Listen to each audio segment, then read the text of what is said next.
Morning, Colin. Good morning, Keith. Are you able to see and hear me okay? Yes, can see and hear you grand. Okay, thank you, members, and I will call the meeting to order. And this is, I think, the 106th meeting of the Health Committee now. I would like to welcome all of our members who are participating by video conferencing and remind members about the protocols regarding the use of electronic devices. Keith, any apologies received? No, none, Chair. And no members aware of any apologies? No, thank you. Couple of quick items just to touch on chairperson's business. Members, first of all, the VoIPIC launch yesterday in the Long Gallery, which we hosted. I'll go ahead, Deborah. There, were you looking in before chair's business? No, Chair, you go on ahead. You go on ahead. I just want to pick up on something, Chair, if that's okay. No, this is chair's business. Are you looking to pick this up in matters of raising or in any other business, Deborah? Is that? Yeah, if there's something I can write, if there's something I can raise, please, Chair. Okay, I'll come back to you in a second. So the VoIPIC launch, members, which we hosted in the Long Gallery, a really, really good event, and I would actually urge members to take a look at the 12 standards that the young people have created for having meetings. They're really, really good. I have to say they're very practical. I see elements of the previous work we've done with VoIPIC, with the young people from VoIPIC, in terms of their robustness and the determination to represent themselves and their ability to represent themselves. And the standards, I think, actually should be put into place right away. A lot of them are basic common sense. A lot of them are basic courtesy. They're linked to rights and very clearly linked to the UNCRC rights. And I just think it's a really, really good piece of work. So I'd recommend members draw your attention to that. In terms of them, I just want to note that the successful passing of the consideration stage by the adoption bill, and in terms of the autism bill consideration stage. So, Deborah, very briefly, and again, I'm just reminding you this chair's business. So, what was the issue that you were looking to raise? Sorry, Chair, I think Deborah's had to exit the call there. We'll try and get her back on as soon as possible. Oh. Okay, maybe that's what she was looking to flag up. Maybe there was some difficulty, but anyway, we'll come back to her then. So, members, moving on to draft minutes which is the meeting of 10th of February at tab 3.1 of the pack. And there are some matters arising there, members, which I want to draw members' attention to. First of all, in relation to the Autism Amendment Bill, it passed consideration stage on Tuesday evening. So it passed on the Autism Bill passed on Tuesday evening, and further consideration stage is scheduled for next Wednesday. Members will be aware that the committee agreed 7 amendments to the bill, and Amendment 7 provided that the autism reviewer could not be employed by NI departments and could not be subject to or controlled by NI departments. The bill clerk has identified a technical issue with the amendment that will need to be tidied up at further consideration stage. So I'll just ask the clerk to outline the issue, and then I'll take in Pam. Go ahead, clerk, please. Thanks, Chair. Just the outline, this was flagged up just a day or two ago, that the way that the 2011 Act is drafted in the definitions, Northern Ireland Departments includes every department but the Department of Health. In the 2011 Act, the Department of Health is known as the Department, and therefore our amendment number 7, which said can't be employed by NI departments, would therefore read that can't be employed by any Northern Ireland departments apart from the Department of Health. So we just need to do a slight tidy up to insert the word department into the amendment, or into the bill now. So the amendments will read, or the clause will read that the reviewer must not be employed by the department or Northern Ireland departments. And also then the next one, when it comes to around, controller direction, should not be by the department or Northern Ireland departments. So it's just a wee technical fix based around the definitions of the 2011 Act. So we're grateful for the Bill Clerk of highlighting that to us to make sure that everything is okay. But we will need to try and get the amendment agreed today so we can table it tomorrow morning for consideration stage next Wednesday. Thank you, Clerk. Any questions, members? And Pam, I'll bring you in. Is it on this issue you're looking in, Pam? Yes, Chair, and I'll declare an interest, but I wanted to, as a bill sponsor, but I wanted to kind of put on record thanks to the Speaker and for the Assembly staff for allowing the debate to go ahead late on Tuesday night, well past the allocated time. It was very much appreciated, and we know that because of that now we are able to progress to the next stage next week of further consideration. Yes, I had spoken already to Keith about this technical amendment. It does sound a bit convoluted, but Keith has explained it very well there, so I certainly don't have any objection to that tidying up. And of course, that it's actually a very important tidy up, because the whole point was our concentration on how the independence of the review role was essential. So I think this is a very, very important tidying up exercise in terms of this amendment for the next stage. Yeah, and actually well done to yourself, Pam, and the AP, the all-party group, and everybody who has worked so hard on this, getting this over the line. And it was really good debate, I thought, in the chamber as well. So it was good to see that, a very practical piece of legislation through that will hopefully support people.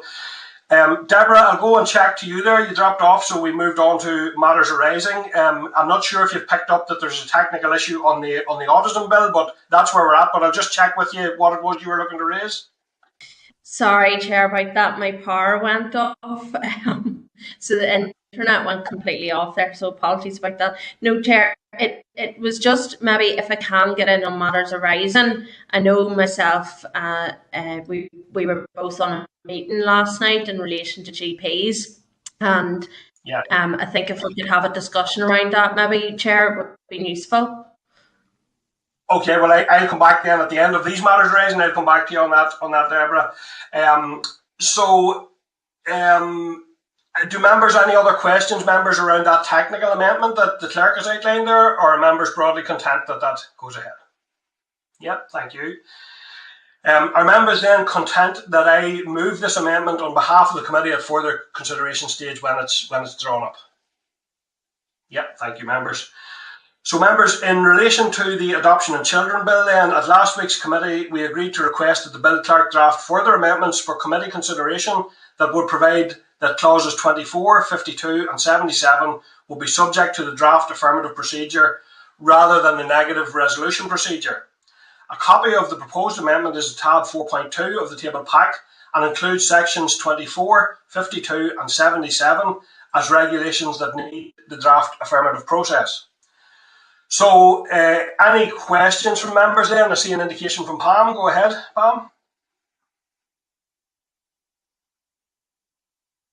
Get myself off mute there. Thank you, Chair. Yes, just to say, I think it was a good piece of work, and it was good to see this bill finally passed, because it's really important that we deal with this long overdue legislation. I do have some concerns, however, that we obviously did look at clauses to deal with the retention of records, and putting that on a statutory basis and ensuring that those are protected going forward, especially in relation to the mother and baby home scandal. I'm just wondering if we could ask the clerk to investigate further to see if there's anything that we can do as a committee in terms of bringing forward those amendments, maybe in a committee fashion, maybe an accelerated passage in order to deal with the issue. And I know it may be, I know it's very tight for time, but I think given the importance of the topic and the concern by relatives, I think it would be really important that we do all we can to try and resolve this issue and see if we can't get those clauses brought forward in a very urgent fashion, preferably before this mandate ends. And at worst case scenario, if that can't be done, I think it would be good to do some, preparation in terms of setting up the new committee for the next mandate, hopefully to lift this issue and deal with it very swiftly. So I don't know if the clerk wants to make comment on that, but I think we as a committee should be asking the clerk to look and see how we could progress this and to do it as urgently as possible. And if it did require additional quick meetings, because I think we're all in agreement on these clauses, I think that would be good to do that if we could seek agreement for that, Chair. Okay, well, I certainly agree that, and I know that Linda Dillon from our own party has also made amendments to in this area in response to her meetings with members of the sector, survivors and families. So I certainly, if there's anything at all that can be done, I certainly will be in support of it being done, and within the mandate, this issue needs addressed as soon as possible, absolutely, on behalf of those victims and survivors and families. I'll just take a view from you, Clerk, in relation to, are you content that you explore what the processes might be, what the timescales might be involved, and what might be involved in doing that? Is there anything you want to flag at this stage, Clerk? No, Chair, other than the flag, obviously, we're very close to the end of the mandate, and I'm more than happy to go away and pull together quite quickly processes, timescales, what would be involved, what needs to be taken forward. So I'm happy to go away and pull that together for members so they hopefully be able to consider that pretty soon. Because if it is something the committee want to do, we'll obviously need to move on it. But I know there are processes and procedures that need to go through to allow it to happen. So I'll get a document together that will provide that to members, first of all, to see if it's possible. Okay, thank you, Clerk. And I suppose it is, I suppose, a pity in a way that I think the department would have been the strongest body to take it forward as a matter of urgency and accelerated passage. And I know the Minister had indicated he was thinking of a private member's bill. I don't know if that's happening or not, but anyway, I'm certainly content that we look at whatever is humanly possible. I think we as a committee certainly would want to stretch ourselves and do if we can at all. So members content that the clerk explores that process? Yep, thank you. Okay, Deborah, then I'll take you in on matters raised on that issue that you wanted to flag up. Sorry, Deborah, before I take you in, Deborah, I want to just check there's nothing technical I need to do with the adoption bill. So no, that's okay. Sorry, go ahead there, Deborah. That's fine. Thank you, Chair. Chair, you will know yourself, we were on a meeting last night with GPs from the western, the southwest area, and I mean the picture is quite bleak in relation to some of the difficulties that they're facing here in the rural area. And I know that in terms of our forward work plan, we've asked for sort of details in terms of transformation. We've asked the Health Minister to come to the committee. I think we should really make this a priority in terms of making sure that the Health Minister does come to the committee and that we do include, the GP rural services as part of that. I am really concerned and have been for some time. And and Colin, you rightly said in the meeting last night, we want to provide solutions for the GP services, and we want our constituents to make sure they're getting to see a GP, that they're getting, a call back and things like that as well. We want to make sure that the difficulties there aren't feeding into our accident and emergency services and it has a knock-on impact. So we want to find solutions here.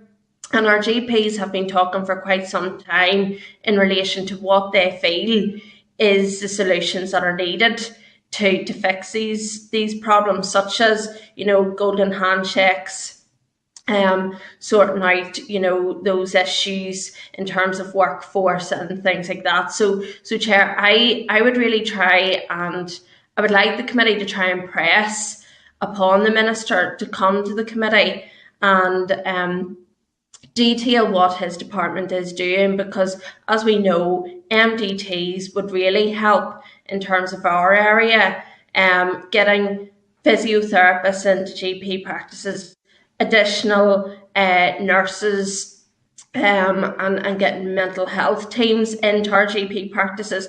And we know we aren't seeing the funding of this come past the Ballygolly roundabout, in fact past the West Link, and we are really crying out for some investment in this area, and we really need it now, because we are at a crisis situation in relation to this, Chair. So if the committee and if yourself is content, that we do ask the Minister to come urgently to the committee to address this matter.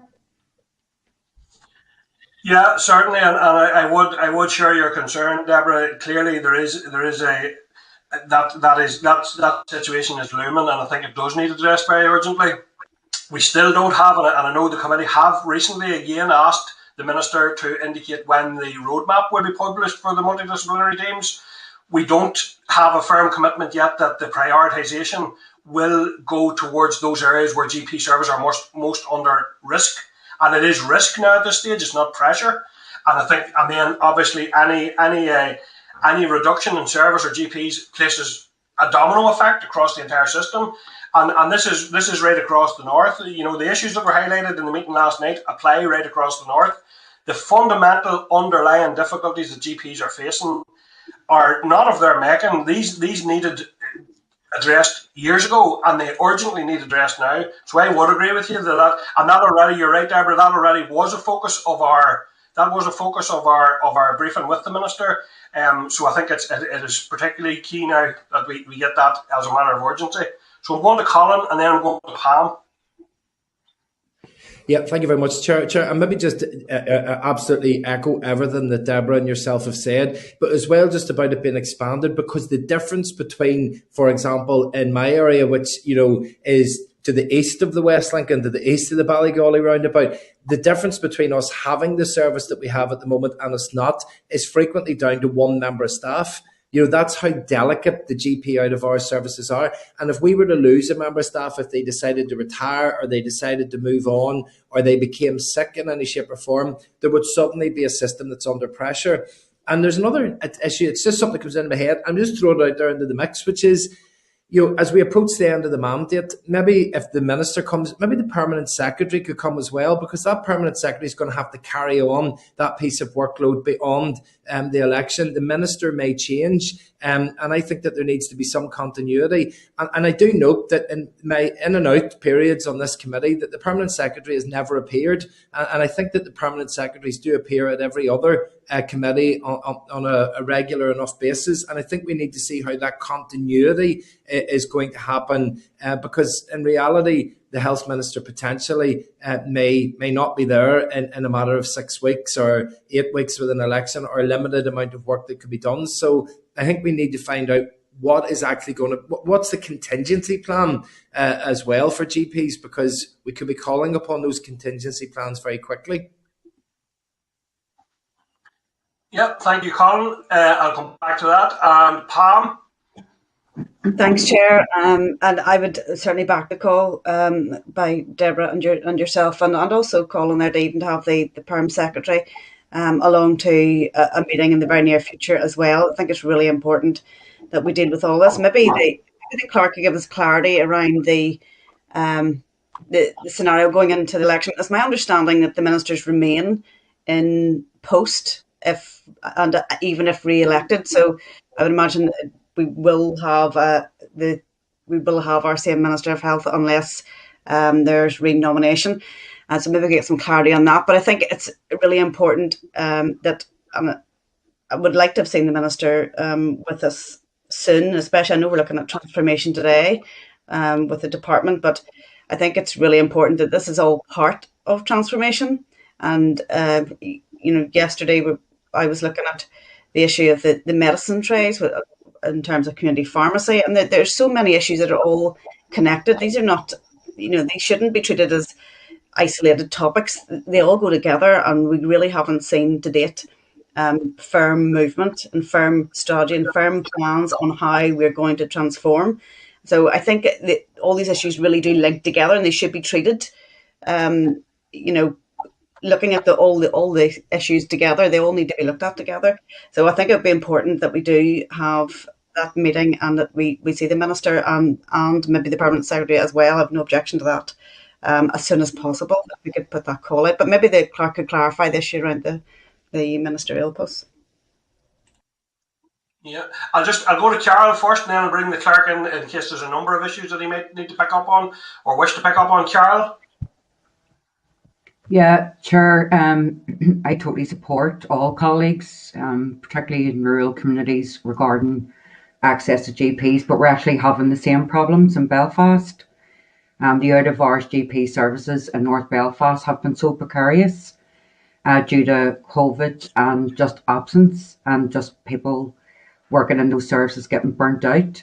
And it's having a massive effect on our emergency department. So I do agree. I mean, in particular when we're going to discuss transformation later and another item regarding serious adverse incidents with the ambulance service, I do think it's all tied in, and I do agree we need to see the Minister and the Perm Sec, irrespective of what happens in the interim, just to try and actually get some headroom. So just to say, I support that. Okay, so Clerk, could you give us your thoughts then, or confirmation around the Minister situation?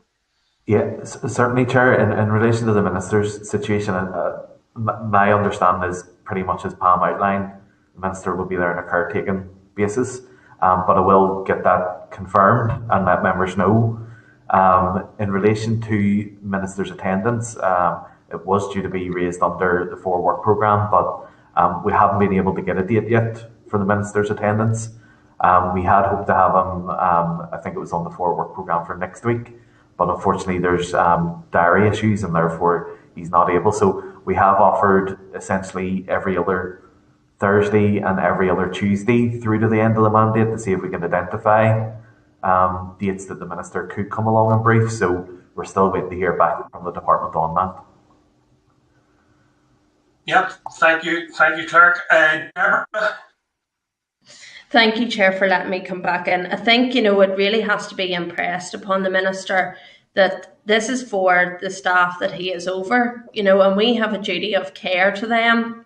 And, last night it was, and we've heard it for so long, it is really awful to see GPs who are just totally burnt out and really stressed out with the situation that they're coping with. One practice we were dealing with last night has 5,600 patients and there's 2 GPs to cover that. That's not safe. That's not safe for the GPs and that's not safe for our constituents. And so, I think it really does need to be impressed upon the Minister that we need to act urgently in relation to this. So thank you, Chair, for giving me a wee bit of leeway there this morning to talk about this, because it is a really important issue. Yeah, and I made the point at last night's meeting, and very clearly that you would no more blame GPs for the situation they find themselves in at this point in time than you would blame nurses for the unplanned collapse of emergency surgery in Daisy Hill. Staff are actually bearing the brunt of all this lack of planning. So I think it's really urgent that we do see, and I agree fully with Pam's point there that these are all interconnected pieces. They can't be taken in isolation. The system needs transformed, and it needs done at pace, and it needs done in consultation with communities. And we need to see a start. We need to see a plan and a start to the process. There is nothing tangible at this point in time. That's the difficulty. And therefore, staff are looking over a cliff edge without seeing any hope and any light. And I think we have a duty to provide them with that hope that something is being done and that plans are being put in place and are being considered. Alan, go ahead. Yeah, I'd just like to put it to the committee. Is the committee satisfied with the fact that we're not going to have a multi-year budget that would have enabled this minister and whatever minister follows behind to address some of these problems? There's no magic wand answers. I mean, we're suffering the same thing. It's nothing to do with west of the Ban or east of the Ban. And Bangor here, with the out of hours service is dreadful, and I'm getting reports of whole shifts without a doctor and one doctor covering down Patrick to Lisburn. It's not satisfactory, but as I say, there's no magic wand. I don't know if anybody's any immediate solutions to solve it. Yeah, I'm all ears, and I'm sure so would be the department. But what does the committee feel? Do we have a view about the difficulties that the lack of a multi-year budget is going to create in trying to address these problems? Thank you. Yeah. Well, certainly, I certainly do. I'm concerned and have been on the record as being concerned around the absence of being able to achieve that multi-year budget, because of all departments, health certainly is one that absolutely needs that. In relation to the magic wand, I'm not looking a magic wand. I have to say, Alan, personally, a plan would do me. A focused plan that provides some direction. You know, I don't think that is really beyond the wit of a department of the size of the Department of Health. So I think I think staff equally just want to see something practical and progress toward a point. So I have Pam Cameron. Chair, you would agree. You would agree that a plan needs the security and the assurance of a multi-year budget. I mean, you can have all the plans in the world. If you ain't got the funds to back it up, you're going nowhere. So, I mean, the two things go hand in hand. It's all right us saying we need a plan, we need a plan. We also, in tandem with that, need the finance, the guarantee of the finance, particularly a multi-year budget. So I think we have to be realistic about this, Mr. Chairman. Okay, so Pam, and then I'm going to pull together a couple of points of agreement. And Pam Cameron, go ahead briefly, please. Yeah, thanks, Chair. I think we're almost veering into full-scale debate here, but I have to say I agree with you, Chair, that I would be happy to see a plan. And I think, of course, the budget is vitally important, but the plan costs nothing in terms of we do have huge numbers of officials within the Department of Health. It's a huge department, and I think it's not unreasonable that we should be demanding a plan and actually have a firm strategy of how we're going to transform. We've had numerous reports, numerous investigations. We all know what needs to happen. It needs to be done. Now we need to see the plan and the structure of how we will transform and how we will do that. So it's no excuse in my book. The lack of a 3-year budget. Yes, that we've all been crying for that for years, and we're glad to see that will be coming down the road. But we need the plan, and surely in any government you plan and then you pay for that plan. So I think we need to make sure that we have the horse and the cart the right way around. Okay, thank you. Orlia, you didn't have an opportunity to speak on this yet, so go ahead, please.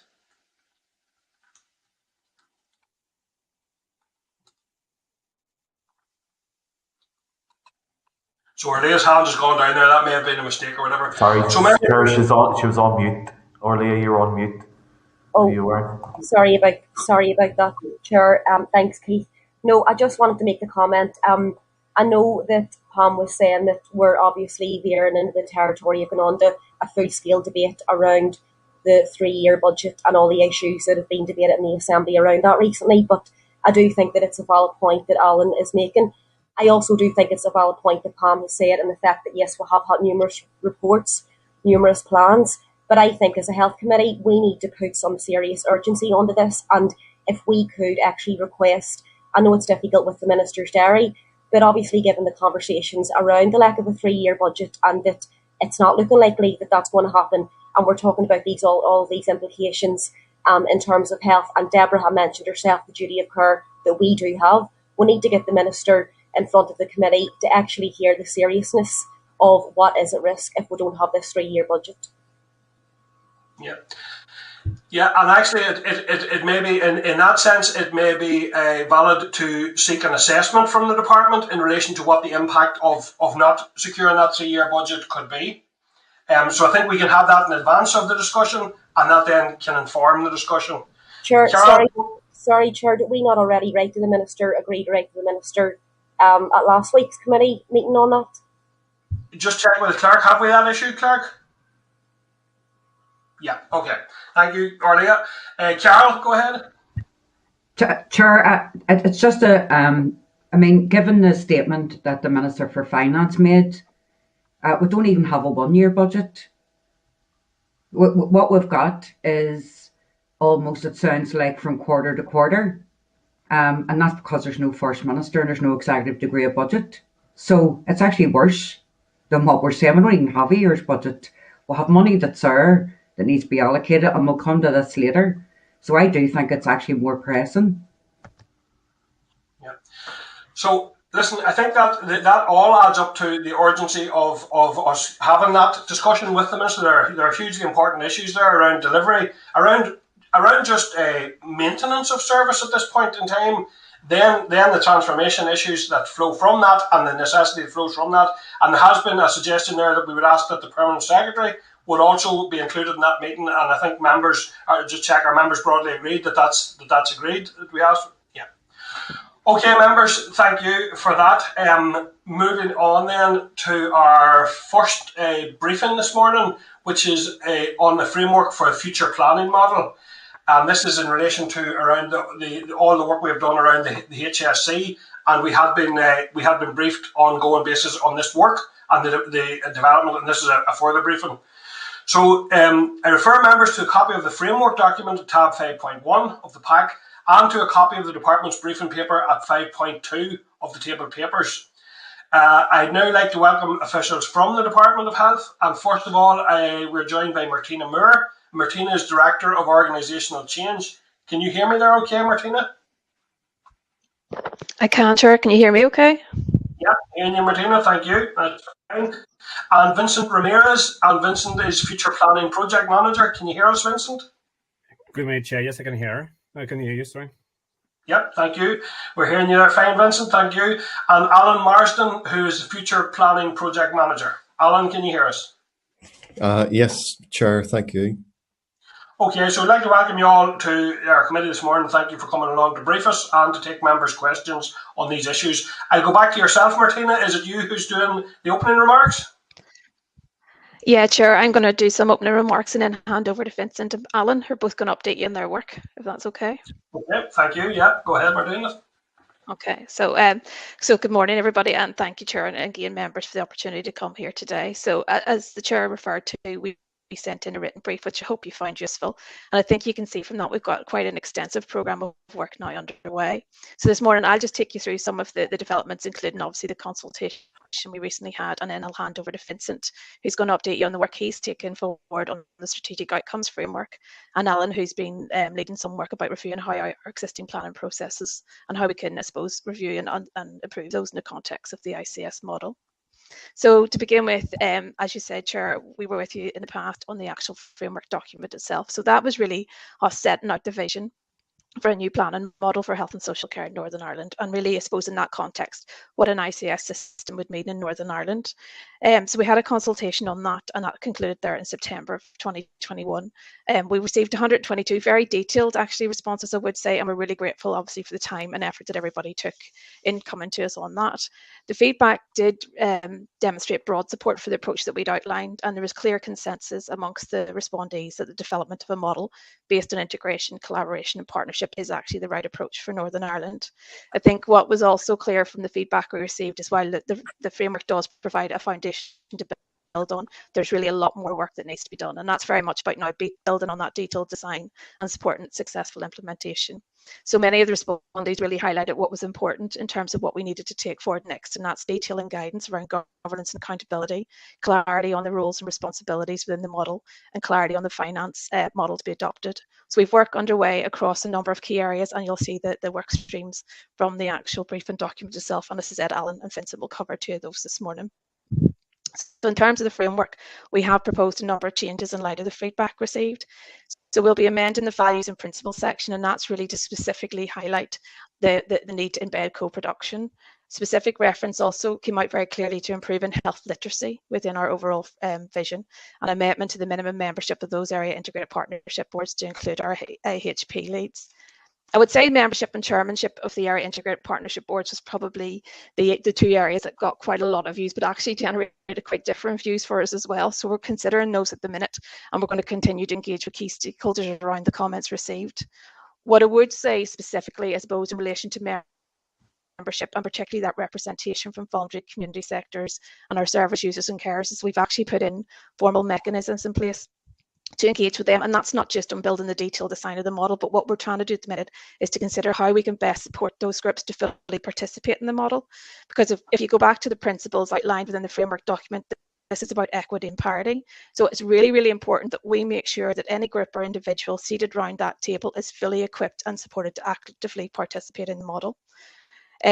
What is useful, I suppose, to also acknowledge is while the AIPBs are a critical aspect of the model, they're not the only aspect, and there's more avenues, I suppose, for that engagement and participation. And it's really how the whole system comes together, from community, locality, right through to what we do at a regional, is critical to ensuring that integrated the success of integrated working.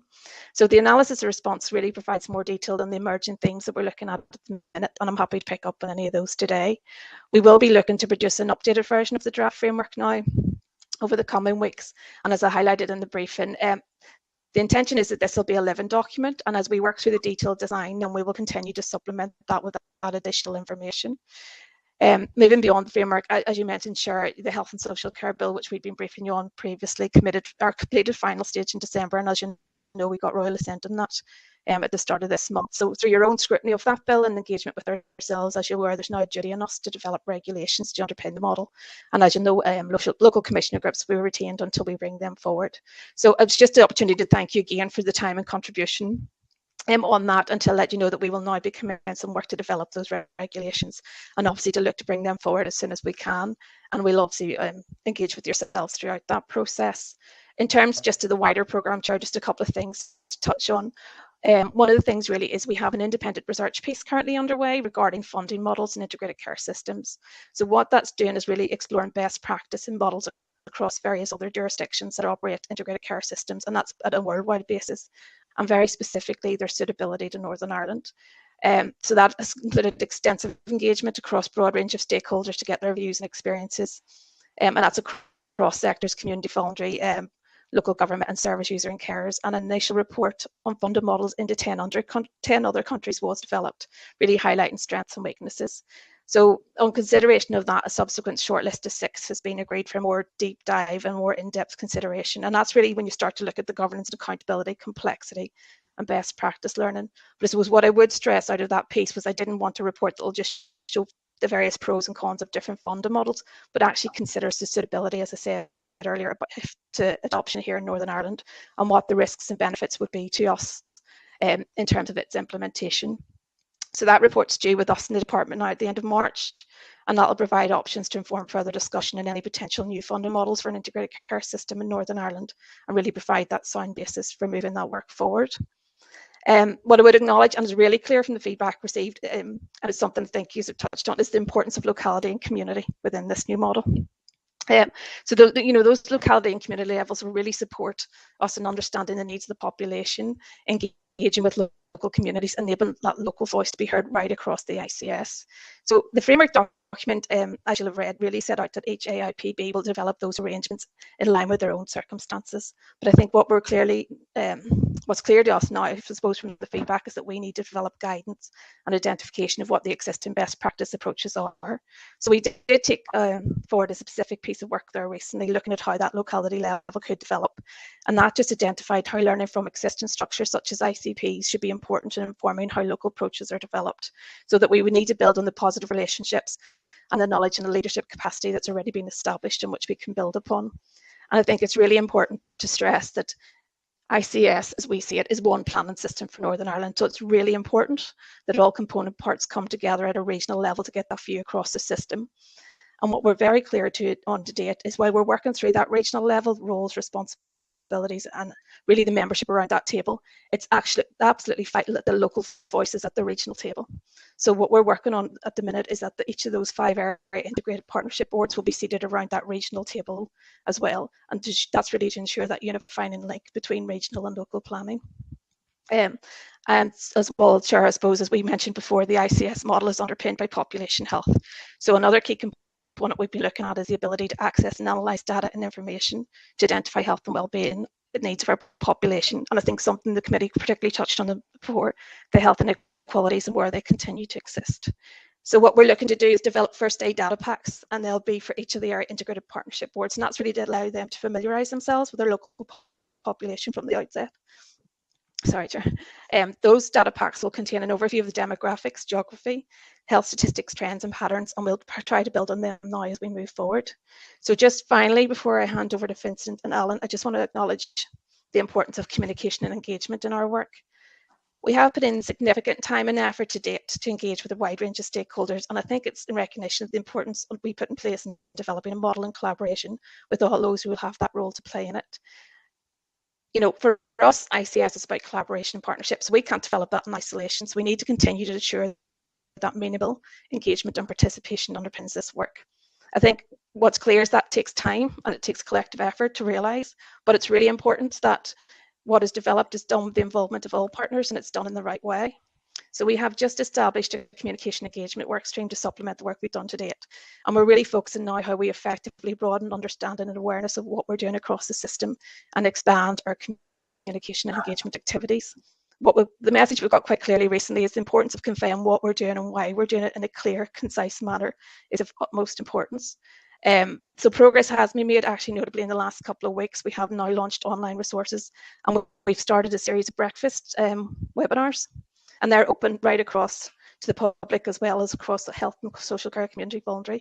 So we had the first one last week on the actual framework document itself, which was fully subscribed with over 300 people at that.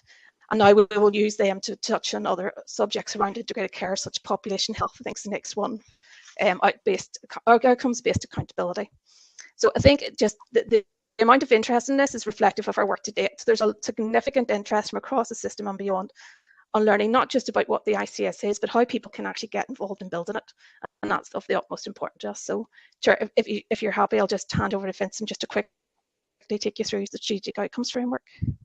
Absolutely, Martina. Yeah, certainly. Go ahead, Vincent. Thank you. Thank you very much, Chair. Good morning and good morning, members.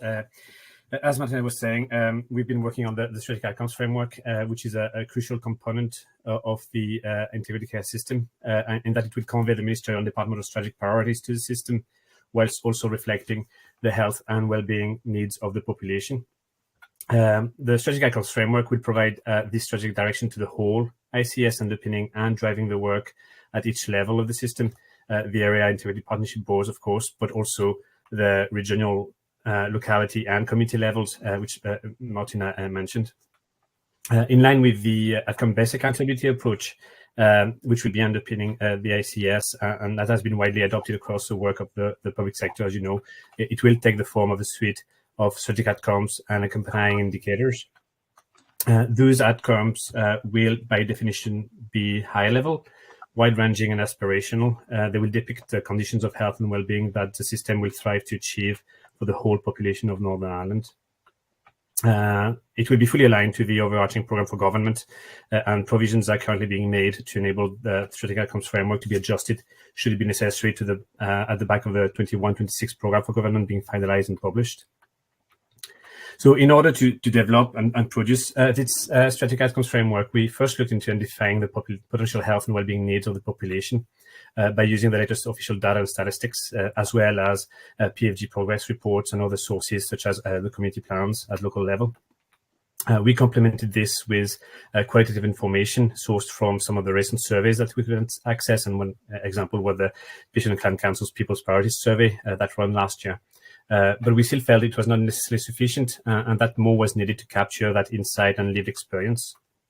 Indeed, it is widely accepted that this lived experience is equally important as the hard data, as the quantitative numbers and statistics, so as to understand what matters to people. And ICS and I aims to take a person-centered approach to put the person in the center of the model. In order to do so, it was critical that we actually listened to people in identifying their health and well-being needs and priorities. Martina has emphasized the importance of communication and engagement, and we therefore decided to put together a bespoke engagement program with the assistance and collaboration of both the Patient and Client Council and the Integrated Care Partnership business team, which provided us access to their diverse citizen forums and engagement platforms. The program was developed adopting a two-stage approach, whereby an initial session would focus on actually listening to people and their views around what matters to them in terms of their own health and well-being, that of their families, that of their communities, thus enabling the identification of key priority themes. and then follow-up sessions, which would provide an opportunity for attendees to co-design the actual item statements and debate and discuss various aspects from the scope to the specific elements of language.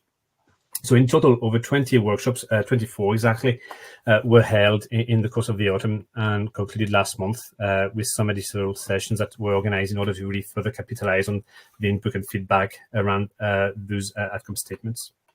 We reached out to over 100 people from very diverse backgrounds, with people taking part to the Patient Client Council-led sessions describing themselves as service users, past or present carers, but overall having interest in specific areas of the system.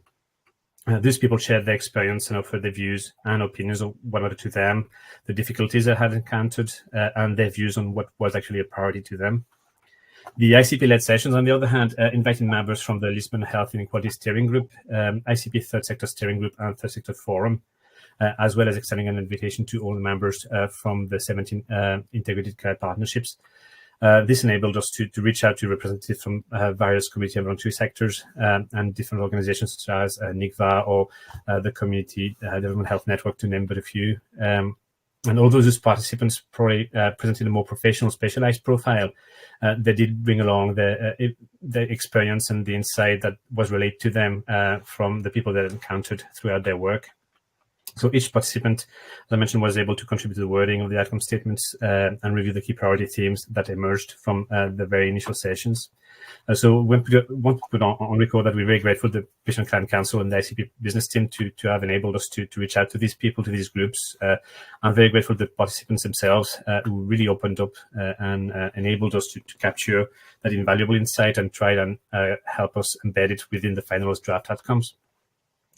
And the process itself proved important, not only in terms of the contents it yielded, informing the development and production of the outcomes, but also in terms of the actual technical process and engagement.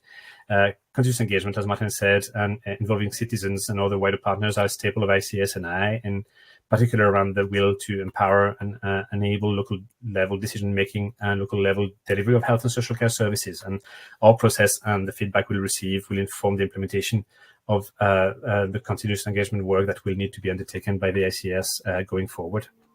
So a final draft of the strategic outcomes framework is being prepared, which will hopefully fully reflect those captured needs and priorities, albeit at the whole population level. And while it will provide the strategic direction to the system, each level of the ICS will seek to develop actions that meet the perceived needs of their local populations. And it will be necessary to ensure that this strategic direction is weaved through each level, through each to each group of the ICS, and also in order to help us design the shape of this performance accountability as per the OBE approach. Alan Marsden, my colleague who's present today, has been leading a review on the actual planning processes that will result from this, and it will provide you with an update on our progress to date on that side. So if you're content, Chair, I will now pass over to Alan, and thank you very much. Thank you, Vincent. Yeah, go ahead, Alan, please. Okay, thank you, Chair. Good morning, members. Today, I want to briefly explain our approach to developing the planning guidance for the new integrated care system, and just to give you all a flavour of the types of topics that we're going to be including in this written guidance. The new planning process for the integrated care system builds on the existing work and integrated practice from right across the current health and social care system. And building on the experience, we aim to create ambitious but realistic regional and local plans that take account of national priorities and the needs of our local communities. Planning guidance that everyone understands is important for a couple of reasons. First, it'll help to explain how the various elements of the new system will interact and how they can coordinate and work together so we can deliver the health outcomes that we need. It also sets out the essential content for plans, the timetable for the production and when they'll be published, for example. The draft guidance will be preliminary in nature, a bit like the framework. It'll be a live document because we want to keep it under review and to modify it as people become experienced and as we get feedback from the real world in its application. Plans will set out priorities, population health and well-being goals, and the actions needed to achieve these goals across a specific time frame, whether that's 1, 2, or 3 years. Our challenge, therefore, is to ensure that all the elements of the integrated care system work in a coherent way, overcoming the organisational complexities that we know about and opening the door to real input from communities and service users in the planning process. Our work has taken account of feedback from health and social care staff on what has worked well and what has not worked so well over recent years. And stakeholders from various backgrounds, including the community and voluntary sector, have also been major and continue to be major contributors. If we're to deliver improved health and well-being outcomes and reduce health inequalities, it's essential that we have a streamlined process. So in future, there'll be a greater emphasis on more strategic, longer-term planning. It'll also be important to build a more inclusive approach to planning that gives local communities genuine influence. And we also need, importantly, to be very mindful that smaller or lesser known services do not get overlooked. Collaborative working between organisations and integrated health and social care planning are not new concepts. Integrated working has been an extensive feature for our system for many years through the likes of the current integrated care partnerships, for example. But it's important to remember the process of engagement and agreeing population-focused actions are more important than the actual planning documents. Plans are only a means to describe the journey to help people get and achieve those goals. So a fundamental component of the new planning model is the focus on improving the health and well-being of an entire population or smaller populations. And that's referred to often as the population health approach. So to help us, we're reflecting on expert sources such as that from the King's Fund and others. And our guidance will also reflect the principles quoted in Delivering Together on population health. For example, the need to address the wider social and economic determinants of health.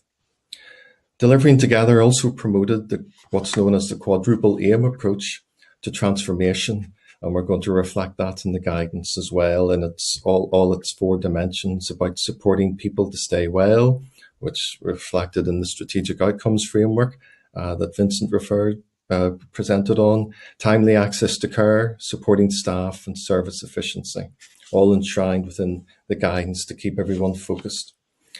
One of the objectives of an integrated care system is to help dismantle organisational silos so that everyone involved can work together towards the same outcomes and goals.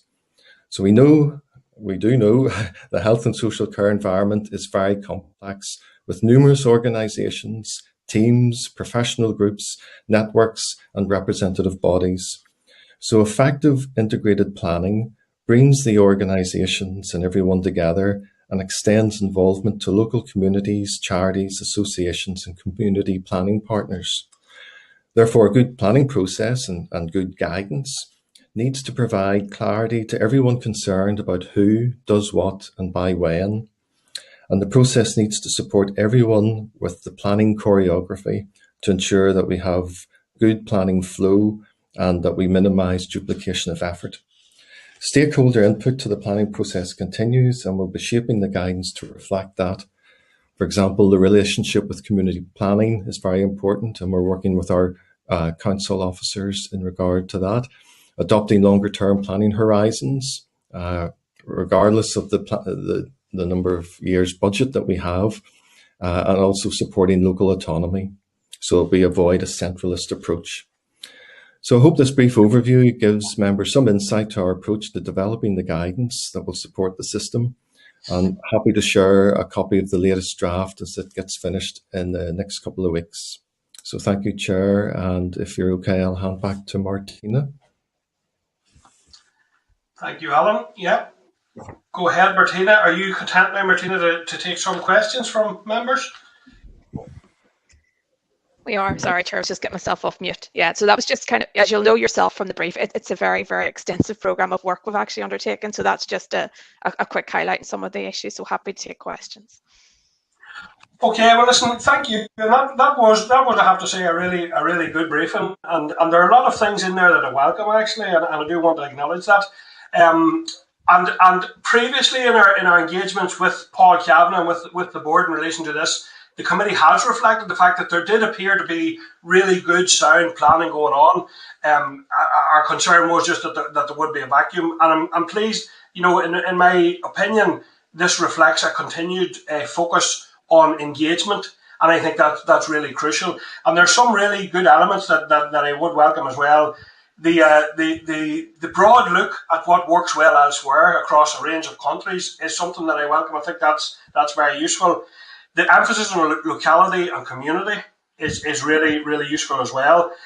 It has been touched upon health inequalities, and that's important that that's in there right at the forefront of everything that's being done. And I do welcome the reference to data in respect of that. I think the information is going to be key here.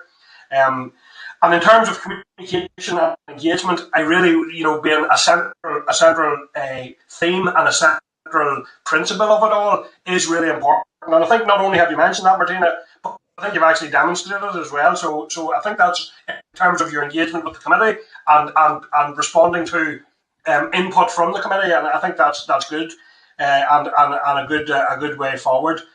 So I'm quite aware that there's clearly a lot of work going on and a lot of very good work going on. But I'm just wondering, there had been an indication that there was an aim of having this ready for April. Is that still on track, or what are you looking at time wise now, Martina? Yeah, I know we've really had to reflect on that, Chair. I think particularly now that we're going to work to bring forward those regulations to underpin the model. So what we're looking at is when we can actually develop those and bring them obviously through the committee. As you know, that's a draft affirmative procedure. So our current estimation, and we'll be updating this within the framework document, is to allow us to get them through. It'll probably be towards the end of this year, the end of 2020-22. By the time we get them through, you get that agreement with yourselves and then move to implement the model. So what we're actually doing at the minute is working with Paul Kavanagh, who you mentioned as well, to look at what a transitionary phase will look like. So from now until we get this up and running, how we can plan. And I think a lot of that is reflecting on, as you know, the system's still obviously dealing with pressures with COVID and that, and how they bring those plans forward. But we want to show in this transitionary period the step change towards the future. So as you know, in the past, you would have had your commission and plan direction, commission and plans, which were quite detailed, heavy documents. So we're just working through that at the minute, Chair, and we'll probably bring something to you in the next week or two around what we can do in this phase now. But I think realistically, I'm looking probably around November, December. Okay, thank you, Martina. And then you had mentioned or one of the panel or one of the team had mentioned, maybe Richard, that there would be more avenues for engagement and participation. So how as this evolves, how are you planning to continue to engage those experts by experience and people with patients and families with lived experience? How is that being dealt with in the time ahead? Well, one of the things we've done is we've set up a very specific service user and care group at the minute, and one of the things we're working through with them is how we can support and enable service users and carers to, I suppose, be part of this detailed design, because co-production is absolutely critical here. So how they can feed into that, but sure, then how then we support them as we move to implement this model so they can participate right through. And it's not just how they can participate within the area integrated partnership boards, which, as you know, they're around the table, but also at that locality, community level, and even in terms of what happens at a regional. And then the process for the strategic outcomes framework for us is an ongoing process. That has to be a continual feed and loop through of intelligence and input coming right up from communities, what matters to them, so we can constantly reflect that. So there's quite a lot in that space. So we're taking time to work with that group at the minute to look at what we need to do to support service and users and carers to really, really be part. And I think for me, it's about how they can actively participate, because you could say a service user and carers are around the table, but if you don't support them when they go into that room to feel that they can actively contribute to that discussion, it's unfair on them. It's not what we want. So we're trying to build a system where we actually have a support mechanism behind them that would allow them to do that. So we've got that group up and running. We're working with them at the minute, and we're hoping we'll get some strong proposals coming out to how we can support those moving forward. Yeah, and that's also welcome, Martina. That equality of arms approach to those participation, that participation is really key and important. So I think that's a valid thing. You had mentioned, Martina, in your run through that there were issues raised in relation. Some of the key issues were around membership and chairmanship of the AIPBs. What were the issues raised in relation to the chairmanship? I think if you looked in that first iteration, we had the chairmanship suggested it being trust, chief executive, and GP lead. So I think there was that kind of feedback that obviously, you know, your 2 health and social care leads really effectively there, and how inclusive that might be to others coming into that forum. And we did actually say in the framework document that that was just as a first iteration to help this come up, and it was always going to be that the chairmanship was open. But I think we are really reflecting at that at the minute, Chair, and looking at different options. I mean, there was various different suggestions about perhaps whether you allow the area integrated partnership boards themselves to elect the chair, but I think for us this is about a real step change in how we do things, and this is really about changing our culture and our mindset. So we need to make sure, I think, for the chairs, that we make sure that we get the right competence around those figures, and we support them to do that. So we're just going through the options, Chair. I think some reflections that perhaps an independent chair with another would be a way forward. So we're working through all of the suggestions we've got, pros and cons, and what we can work through. I think we're going to have to come out with something on that then, obviously, soon. But there's just a general consensus that the 2 HSC at the top just wasn't as inclusive as perhaps it needed to be. Yeah, and I also think that's a valid and important point. And it is something that I raised at earlier stages as well. And this is not a criticism of the trusts, but the trusts are so close to what they do themselves, you know, and are so busy doing what they do themselves. It's very hard to think, you know, and be creative and think of new solutions. And there, you would just imagine with such a huge body that there would be a tendency towards doing more of what they always done, you know, and you may lose out on some opportunities. So I think that really is the fundamental piece, and I think you're right to focus on that, and I would welcome to hear back further as to how that's resolved. And I do actually think that some independence in that, not some independence, but independence in that role would be very effective as part of the checks and balances of the entire system. So that's welcome. So thank you for that. I wanted to just go to Alan then, I think, for my another question. Alan, you'd mentioned the quadruple aims that there were there, and you'd identified 2 of them as supporting people to stay well and timely access to care. What are the other 2? The other 2 were about looking after the staff and the workforce and ensuring that services are efficient and effective.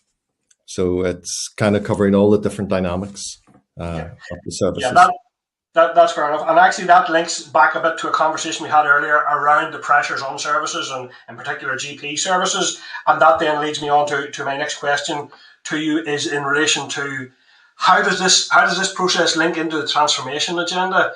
Are you actively feeding your work through? Is there a 2-way flow between yourselves and the transformation planning? Is that for me? Yep. Yeah, that's for you. For whoever. Yeah.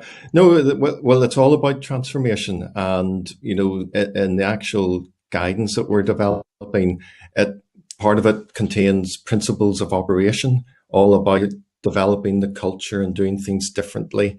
And that, you know, that's why it can, to some, I suppose, sound a wee bit dry when you bring in management terminology like quadruple aims and that kind of thing.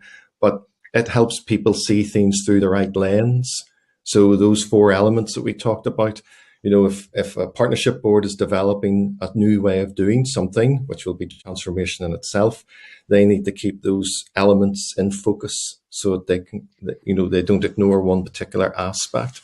So and that's why I was also a wee bit kind of hesitant about the timing window, like 1, 2, or 3 years, because we want partnership boards to look at the long term. So we know that everything is under extreme pressure now, but if these partnership boards look to the future and change certain population health trends, then some of the pressures we experience today might not be so great in years to come. So it's all about transformation. Sure. Okay. Sure. Sorry, it's Martina. Yeah, just, and I'm sure perhaps Patricia's maybe referenced us within in her update. You know, we are very, very linked to the transformation agenda, and I suppose, I think if we can get this right, this could be the vehicle to really then affect the transformation. You know, and it's part of what you were talking about earlier. this is the opportunity to actually bring the system together and have a look across and what actually are the needs of the people across Northern Ireland. And I think if everybody's around that table in that conversation with that greater understanding of what it is we're trying to do, then you can really start to move those transformation agenda items forward. So, a lot of times what you'll find is people will be looking at their area and what their needs are, and totally that's right too, and that's what the local bit's for. But you also need to look across Northern Ireland and where those inequities are, what is needed, and how we can really start to affect the change. So in some respects, I do think that this will provide a vehicle, I think, to help push that agenda forward. It's just about making sure we get this right and everybody's involved in it. Okay, thank you. And I think this is the last one for me before we go to members then, is around you said you'd looked at 10 countries and shortlisted down to 6. What are the 6 that have been shortlisted down to at this point? What are you still You got me there, Chair. I'll send you those. Yeah, I know we've gone, I think there's Denmark, UK. I can send you them. I'll send you them. Do send them. But related to that, Martina, I am aware there has been a lot of very good work done through initiatives like COT, cooperation and working together, and I'm very conscious that there are developments where there's cooperation cross border. So how have you ensured that cooperation will continue and indeed where beneficial will deepen and expand? In terms of the funding or just overall? In terms of this process, in terms of the planning. So if there's already cross-border planning going on in some areas and delivery in some areas, how is this planning linking into what's happening in the 26 counties? In general, do they have anything? Are they one of the? Do you know? Were they one of the 10 countries or one of the 6? And is there a communication with them in relation to how this might impact already operating partnerships? Yeah, so we have communication channels with them. So I actually have a regular update sessions with them in terms of what we're doing and this piece of work, as I do actually, Chair, with we have them with England, Scotland and Wales as well. So part of that will be looking what we're not trying to do, and I think sometimes people think this, we're not kind of trying to come in, put this in place and dismantle anything that's working well. This is about actually learning. So perhaps where there is that cooperation that's looking well, maybe there are opportunities to capitalise and maximise on that. But we do have those feedback channels in place at the minute, because actually they're going through quite a similar journey at the minute, and we're both at different stages. And it's not that one of us is ahead of the other. It's actually that we both have come at it nearly from a different angle. So it's actually proven quite valuable in terms of learning from what we're saying. And I suppose what you were saying earlier in terms of, we are looking across different countries. Some of the feedback we're actually getting at the minute is that there's real opportunity here, because there's a lot of good practice in Northern Ireland. So actually there's a real opportunity for Northern Ireland and for people to learn from us.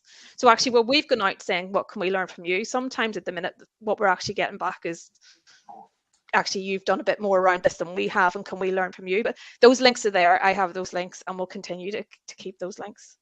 Yeah, because I think in terms of economy of scale and sustainability of services, that's a key nut to crack. So I do welcome. I also do agree with you. There's no reason why we shouldn't lead in the world either at any point in time. So I do support that. I have to say, I certainly don't think we should be restricted by looking at other places. We should certainly learn from them. But by all means, let's be the world leader in it. And that should be our ambition, really. So thank you for those. I'm going to go to members then, and I'm going first to Paula Bradshaw. Then I have Pam, Deputy Chair, Pam Cameron, Colin, Carol, and Perlia. That's who I have hands up from at the minute. So Paula, go ahead, please. Thank you, Chair, and thank you, panel, for the update this morning. It actually sounds really exciting. I'm just conscious of where services are identified, but they'll be hard to actually deliver. And I'm talking, for example, about ME. There's say 8,000 people in Northern Ireland with ME, and so this could be identified as a priority service, but if you don't have the consultants, for example, to actually deliver it, how is that going to be addressed?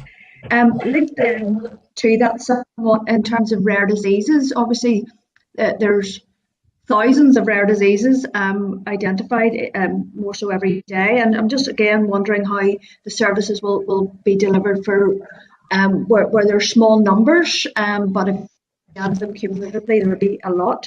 And then the final one really is around the role for the likes of Chief Dental Officer, Chief Allied Health Professions Officer, etc. How are they going to play a role in this? And also then the people that they represent in terms of the people, the front line primary care providers, for example, like the dentists and physiotherapists, etc. Thank you. Oh, thanks.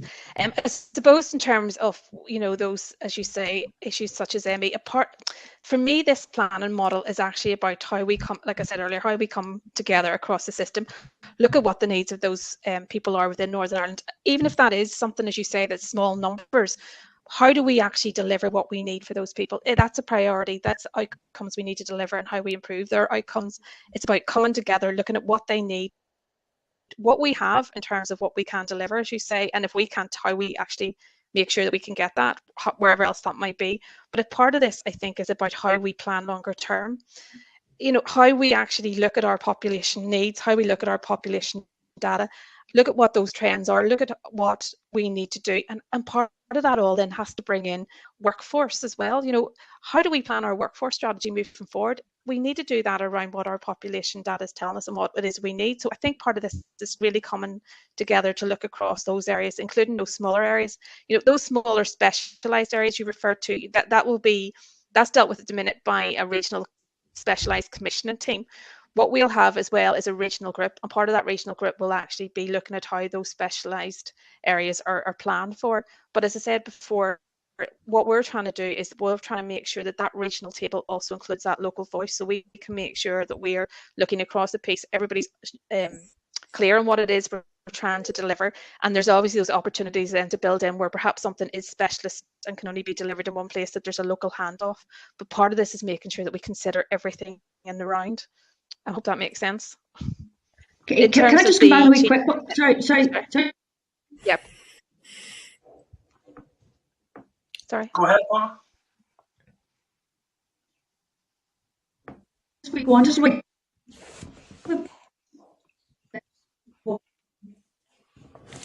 Paula, you seem to have froze there, Paula. I'm sorry, I'm going to try and again there, but you seem to have broke up. Start again, please, Paula.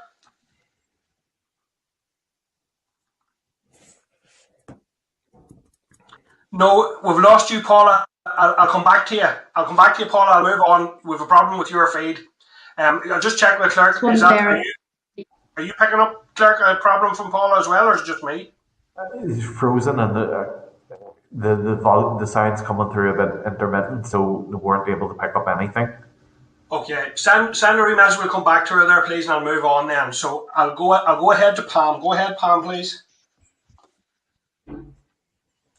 Thanks, Chair, and thank you, Martina, Vincent and Alan, for your presentation this morning. Very interesting indeed. The Chair already touched on the the new commission arrangements and kind of the timeline, so appreciate that update. Could you tell us what powers the Minister has to make in terms of contingency arrangements, if necessary? That'll be my first one, and I wanted to also ask you how the department intend to take account of the need for the wider strategic decisions on reforming services. I know you've touched on that as well, but those decisions that may require political agreement. So how would that be taken account for within this process? In terms of contingency, do you mean if we don't bring this through in the time frame? I'm just sorry, just to get clarity. Yes. Thanks, Martina. Yeah. I suppose at the minute, obviously the Health and Social Care Bill has come through, as you know, and the Health and Social Care Board will close. But the Commissioning Directorate and Paul Kavanagh, who we work with very close in this, do remain in place, so they can continue to plan services as they would normally do, and we'll have the local commissioning groups obviously still in place to support that process. So that process should run through and allow us the time then to develop this and bring this in. So I don't think there's a need for contingency as such, just that, they will continue as they do normally until we can bring this through. And I think for us, it's about taking the time to make sure that we bring this through in the right way.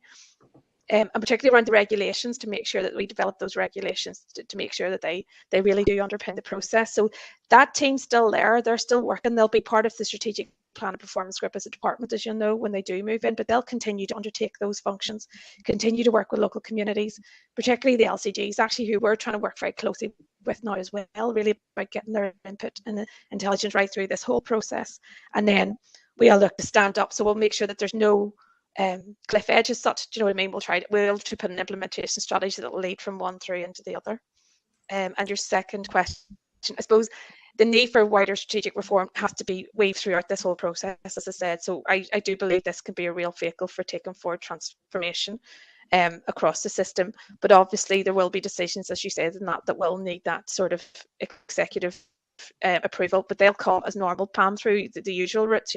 When we identify priorities, we will do the usual through the minister and obviously up into the executive. But this is about really trying to really make that change across the system for Northern Ireland. It's about really tackling health inequalities and improving health and wellbeing outcomes for people. And it's really looking at how we can best use the resource we have available to us to meet those and take out perhaps where there's inefficiencies and duplication in the system, because we can only do that if we all come round and actually realise exactly what every element's doing and come down to those organisational silos. But that will not take away the process. So when something needs executive approval, that'll go through the normal processes. But what I would like to do is make sure that this is something that can actually support and perhaps accelerate the transformation agenda.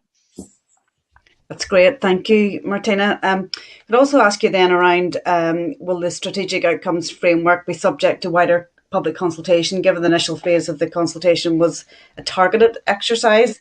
And will there be a fuller consultation on arrangements for appointing the area integrated partnership boards and their terms of reference? Yeah, we're working through all of that at the minute, Pam. As you say, the strategic outcomes framework, we've really come to the point now where we've got like a draft of them in preparation, and obviously we'll need to take that to Minister. We're also looking at the screening related to that at the minute, and we're working through all of the different collation of all the data around that. And I suppose our recommendation then would obviously be that we will go out to consult on that. And in terms of the framework itself, I think we've always said that we will need to go through further consultation phases. So we're just looking at when the best time to do that, because we want to consult on the framework itself again whenever we've got sufficient detail in that. So there will be further consultations, yes. Strategic outcomes, that's part of our planning process at the minute, so that will have that wider consultation. And we're just trying to timeline that. Particularly, I suppose, as obviously we're coming through into PERDA and that now, so we're just looking at our own timelines. Okay, thank you, Martina. Thanks, Chair. Thanks, Pam. Colin, go ahead, please.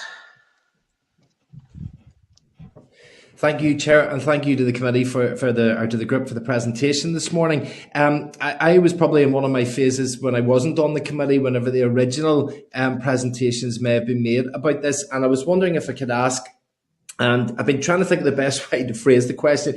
So if the panel could excuse me if I ask it in a devil's advocate way, or it may sound negative, but I don't mean it to be. It's just to try and get the answers from you, which is, the presentation give us a lot about the structure, which is, I think, what you're doing. But I suppose I'm trying to think of the patient.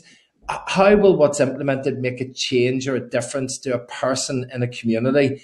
And how does that differ from the current structures that we're doing insofar as maybe not necessarily needing to reinvent the wheel, but we're presenting a lot of things that sounds like, I would be thinking that, really those things should be happening already, services shouldn't be acting in silos, they shouldn't be working in isolation, they shouldn't be not listening to each other, and that they should be delivering outcomes, they should be working with locality, there are local commissioning. So how is this markedly different from what we have at the moment, and what will be the difference right down on the ground to patients in their day-to-day lives? I suppose there's a couple of aspects to that, and you're right, we shouldn't be in silos, but I think, I suppose the point around that is that we probably are. And I think one of the things we really got out of our engagement that Vincent's taken forward is how us operating perhaps in those distinct silos impacts on the patient and the patient journey. So what a lot of people were telling us, and you'll be aware of this yourself, they may have complex conditions. A lot of people have complex conditions now, multimorbidities. They'll go to see one specialist and they'll tell them how they're feeling. Then they'll get an appointment, and it could be even an appointment in the next day in a different place for another specialist they need to see, and then they need to repeat the story again. And they feel that there's this sort of fragmented system that they have to go through, so that there's nobody looking across their complexity, and they're looking at them as a person, I suppose. So looking at patient day and saying, here's all of the conditions they have, how do we integrate their journey through the system so that everybody's aware of what their needs are and is actually adhering to them. And that even just something as simple, Colin, as joining up, appointments. they said the difference people said that would even make, and even just in terms of how we deal with the system itself, the difference that that will make. So it's about really integrating. So it's not just integrating at that planning level. This is about integrating across the system. So integrating across our services and our service delivery. This is also about planning and bringing in the likes of community planning partners, our community and voluntary sector, and obviously that service user care and that patient voice to that table, because there's a lot we can probably do when we look across what resources and assets we have available to us in the community to really make a difference for the patient. Or perhaps we're very focused now on just how we do things, but there could be an opportunity, for example, I'm trying to think of an example, where perhaps we can work with a community group to look at how we can develop and deliver some services within that community so it's closer to the person's home, if that makes sense, rather than them having to travel to I don't know, 20, 30 miles to get some kind of treatment. Is there something we can do in community groups? Is there something we can do with, even with local councils and planning? So it's about sitting around that table and looking, what can we do? So here's an issue in our community, be it, for example, diabetes. Here's the outcomes. Here's where the health inequalities particularly. So here's the sort of the communities that we're not actually getting into and who are perhaps suffering the most. So how do we actually go in and really start to make a difference for those people? So it's really looking across that wider scope. But I think it's, for me, it's the person is actually vital to this. So this is about a person-centered approach. So as much as we can talk about integrating our planning system, it's a difference we actually make for the patient. And part of what we're trying to do at the minute, Colin, and I'm not doing it very well this morning, as part of our communications, is to try and articulate that. So that's going to be part of our communications as we go out. So to say to patients, this is what this looks like. And we have some really good examples, actually. You know the Western Pathfinder?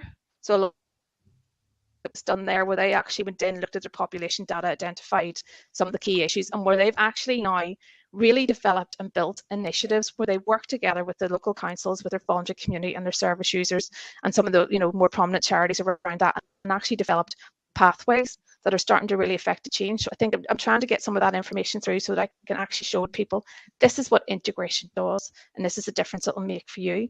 And it's only by doing that perhaps you'll get that greater understanding. So yeah, Colin, perhaps I haven't articulated that, but person is at the centre. This is about changing this for the patient and for their journey through our system. No, listen, Martin, that's a perfect answer. I apologise at the start of using the negative to get that, but that's been a really good answer to explain how on the ground really, really impacts for the patient. So thank you very much for that. Thank you, Chair. Thanks, Colin. Carol, Lanneray, Liddell. Sorry, Chair, I was just had difficulty trying to get myself off mute there. So listen, I just want to say that this is a very exciting plan. I'm really excited about it. There's a lot of sense in it, and I actually read some of the consultation responses, and you can see just a point that you had made, Martina. When people go from one place to get sent to another place to repeat things, it's just proven to be very frustrating. Again, like Colin, I don't want to sound negative, but I'm sure you've heard the previous conversation about budgets and that. Even getting the plans finalised, within weeks, the framework is welcomed, okay? But it's where we go from here. And maybe it's something that Patricia needs to respond to. But one of the things I did notice is that there was a suggestion that there needs to be a greater role for the Department of Communities. And I do believe, there's roles for many departments. But I just want to try and tease out some of the feedback was primarily around maybe in relation to social care, Department of Communities could have a better role. I'm just concerned about that, and maybe I just don't have enough information. So maybe you could explain that. And so the last thing is in relation to budgets. What is it? Maybe you can't answer this, and you could come back to us with it. But what budgets are there specifically to target areas of multiple deprivation? And this, I understand this is a model. It's going to go across the 5 area integrated partnerships, and then the integrated care partnerships will filter down. But are there going to be specific budgets attached to trying to address health inequalities across the board, and then specifically areas of multiple deprivation? Thank you, Chair. Thanks, Karen. Can I just ask, you mentioned there about the role of Department for Communities and Social Care. Is that something that you've read within the framework? Sorry, Carol, I'm not sure where that's. Yeah, it was. I read when I was looking at the papers and reading even just some of the Consultation responses, was it? Yeah, some of the consultation responses. Yeah. So I mean, I'll be honest with you, it's not something, in terms of Department of Communities working specifically in social care, it's not something that we are kind of been looking at actively. In terms of our interactions, we are working quite closely, and we've started a series of workshops with community plan and partnerships and obviously our local councils and all that. But that's really about how we can actually, we've all basically, if you think about it, we're all looking to improve the health and wellbeing outcomes for our population. So it's about how we can actually come together and do that. And I am actually, and I've just started discussions, Department for Communities, I think, are actually taking forward a piece of work looking at their neighbourhood renewal strategy again. So what they've actually done in that space is brought a number of departments together, and we're actually have the opportunity now to work with them in terms of what it is we're looking to deliver in this space and integration and the outcomes. Because as you know yourself, the health and wellbeing outcomes are obviously dictated by more than just what we can deliver within health. So what are the opportunities for us to work with those areas to look at what they can do to affect the change? But there's nothing specific around communities and social care that we're looking at. Okay, no, that's assuring, Martina. I will dig out the reference and I'll send it to Keith and the other committee members. It's just I suppose my initial fear was that, with any service, it needs to be led by the department, and it needs to be led by health and social care, as long in conjunction with our community partners. I'm not dismissing that, but I just didn't want, services getting privatized, to be honest. So I'll dig it out and I'll send it on to you for reference. And I'll be, if you've read the responses, you'll see that was some of the responses we'd actually had, and there was some of the concerns around the trade unions. And if you notice in our response document, we actually very specifically came out and clarified this is not about privatisation, So if there is a specific reference, if you want the clerk to send it to me, we can come back to you on that, but there's nothing that we're working on at the minute.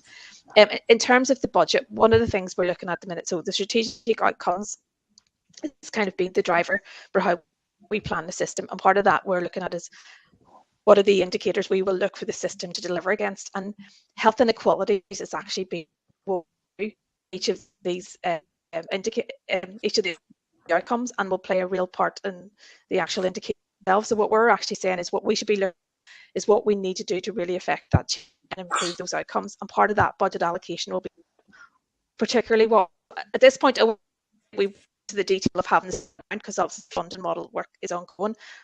But if you read that through, look at your population data and you look at the outcome that you have to deliver and where you need to really, I suppose, turn the curve, then part of that would be obviously going into those areas of the most deprivation who will be experiencing the lesser outcomes and what we needed to target those. It funding model work could be something in that.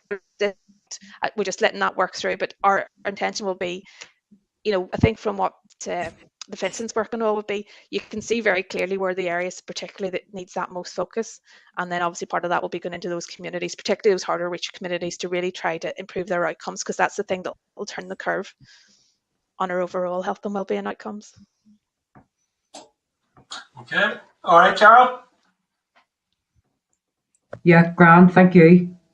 Thank you. And finally, as far as I have here at the minute now, Orlia Flynn. Go ahead, Orlia, Lana Eilish, Patricia, Thoroughly of it, Colin, and thanks very much to Alan, Vincent and Martina for your presentations today. I have to say that I am actually really reassured just to hear even your own personal commitments in the job of work that you are doing on this piece of work, but your own commitments around what this is going to mean towards tackling health inequalities, the overall transformation and what it's actually going to mean to individual people, even as opposed to the overall system and how that works. So because health inequalities is obviously a major priority for the health committee. So it's just great to hear just your own work that you are doing on this and your commitment.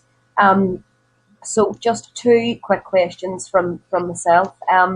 I wanted to ask around, Paula had touched on it earlier on in her question and around what role, the chief dental officer, chief allied professional officer, what role they would play in these new structures and this transformation. And I wanted to ask, do you have any formal or informal discussions ongoing with the group of people that are overseeing the work around the new regional mental health service? Because again, I know that that's obviously a big sort of transformative piece of work that's being undertaken in the world of mental health.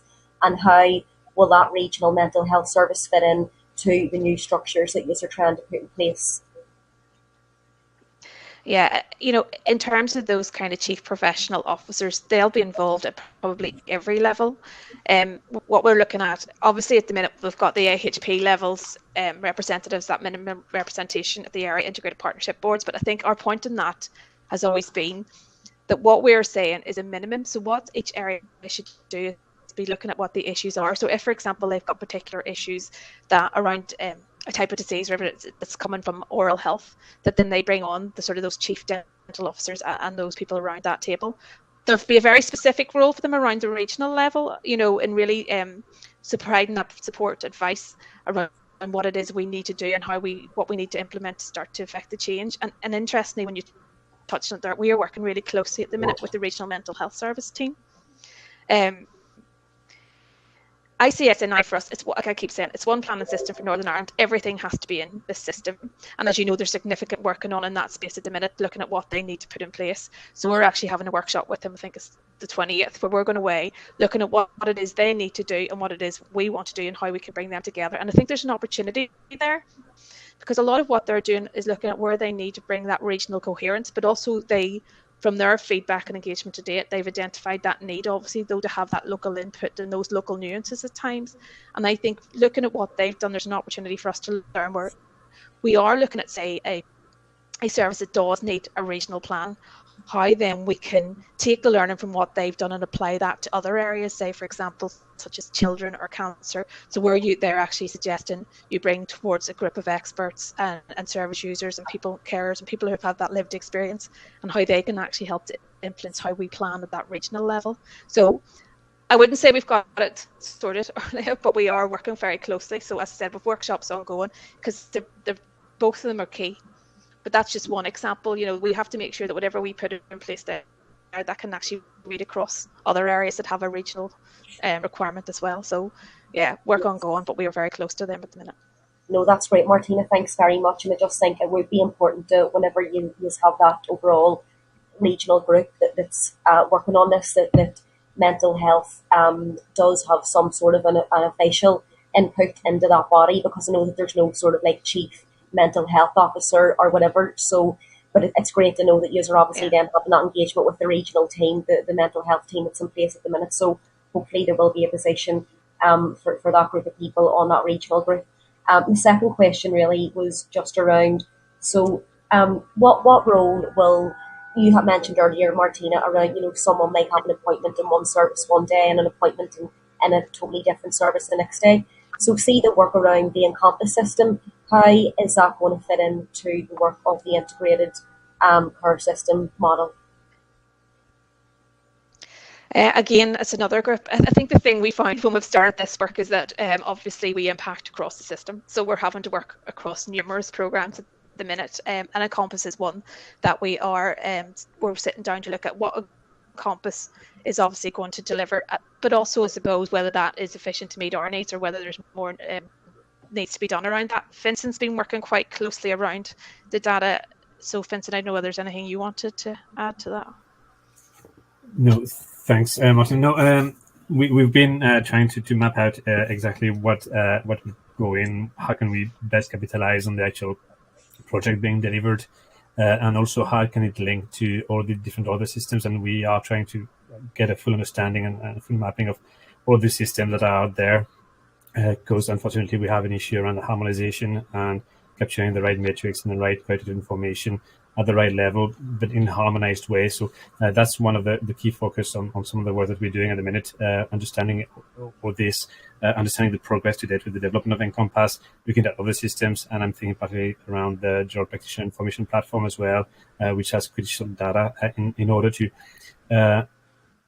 ensure that we can, as much as possible, link all the systems up to ensure that everything goes back to the patient, and that the patient is the driver of the services rather than services driving the experience of the patient. And I think that's one of the culture change that we have to try and embed throughout, and that ICS will hopefully enable us to carry through. We're fully aware it will take time.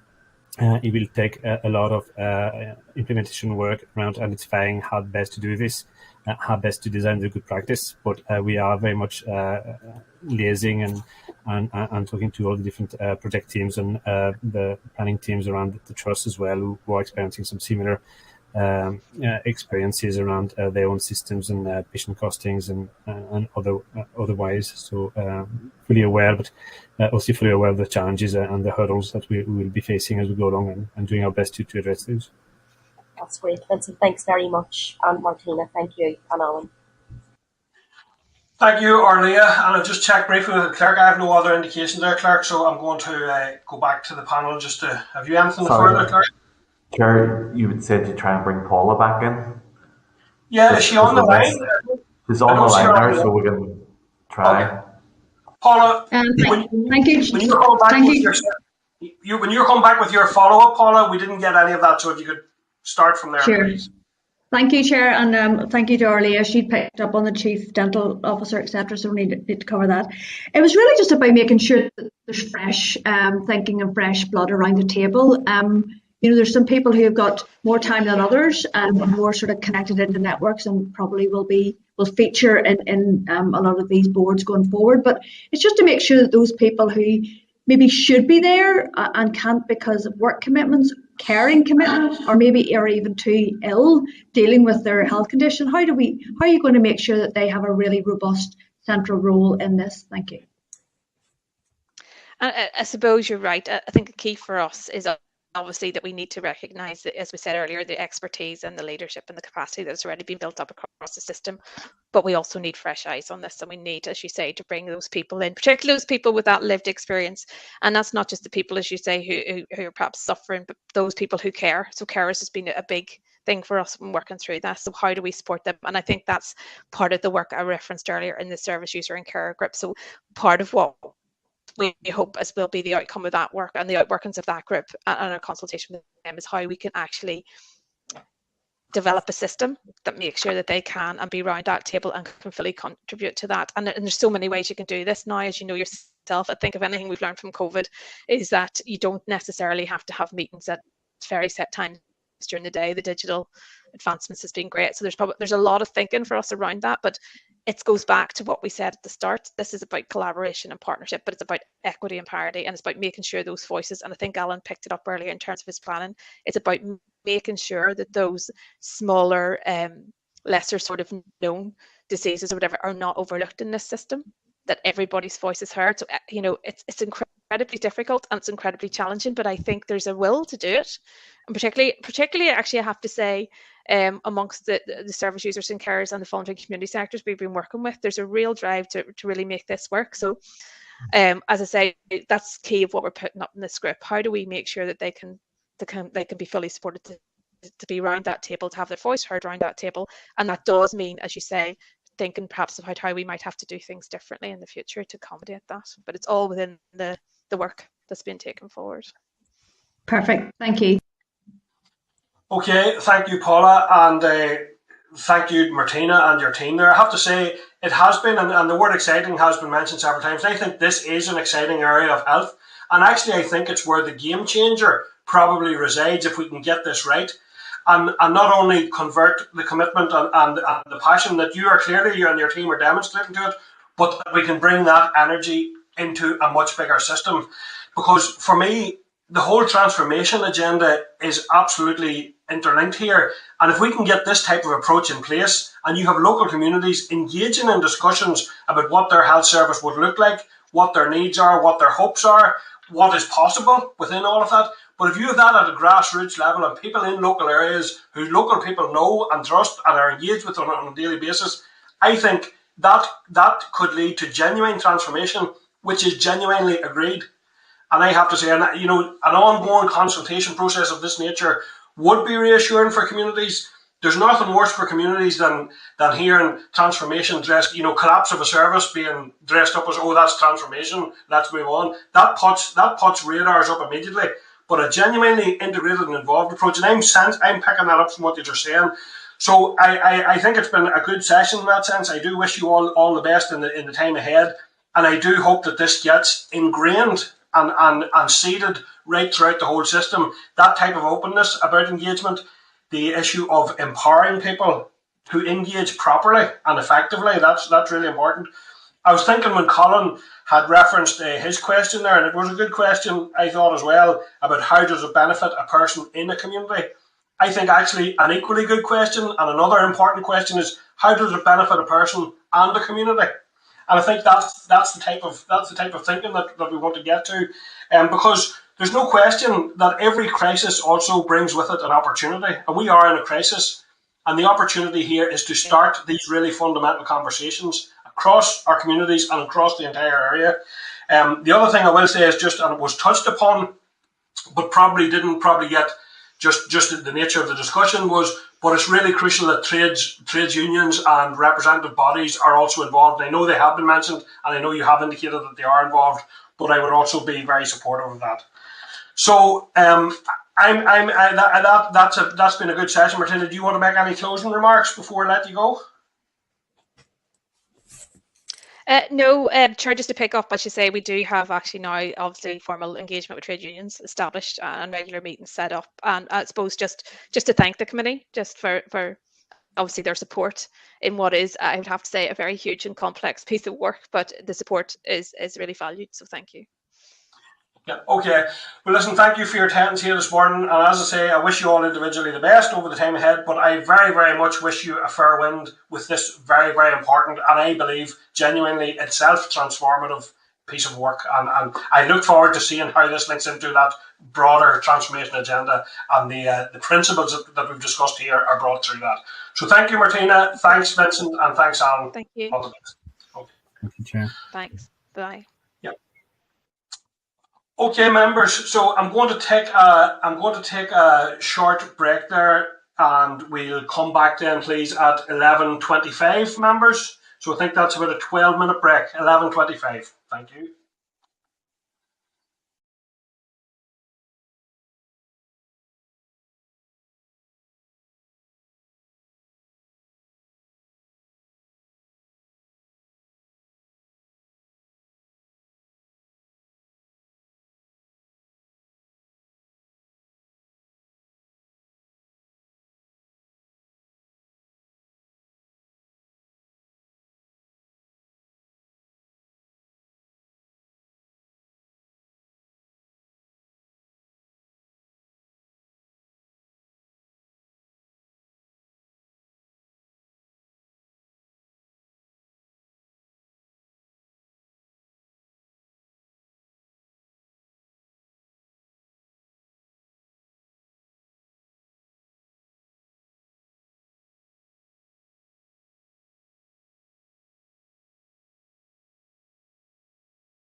Hi, Clerk. Are we back online and confirm you can see and hear me okay? Yes, back online and can see and hear you, grand.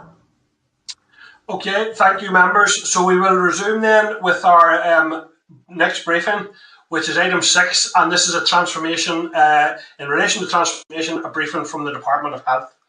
So the second of our departmental briefings, I refer members to information on the budget previously supplied by a department at tab 6.1 of the pack, and to a written update from the department at tab 6.2 of the table pack. So I'd now like to welcome Patricia Quinn Duffy, who is the newly, I presume, appointed Director of Transformation. Good morning, Patricia. We're seeing you in a different guise today, are we? Yes, Chair. 2 weeks in the job, so it's very new, so very different, guys. Yeah.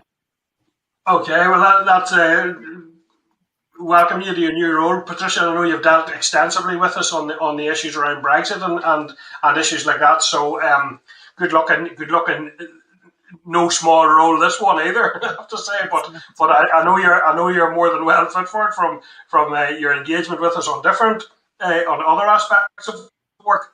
So Patricia, we can see and hear you. Fine. Do you want to go ahead with your briefing and then we'll go to members' questions? Sure. Thank you, Chair. Excuse me a wee second. Got myself mixed up here.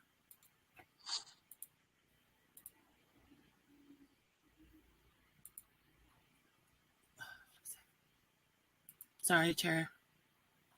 Okay. I've done something with my notes.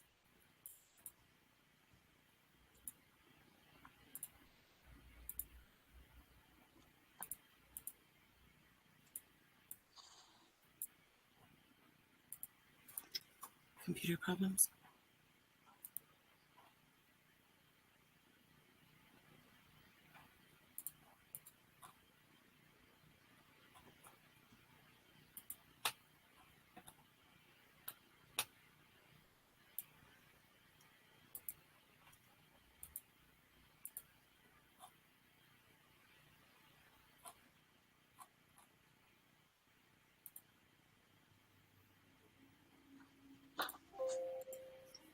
Patricia, I will check with the clerk if we could take the other briefing if you wanted to get some time there, but maybe you'll be.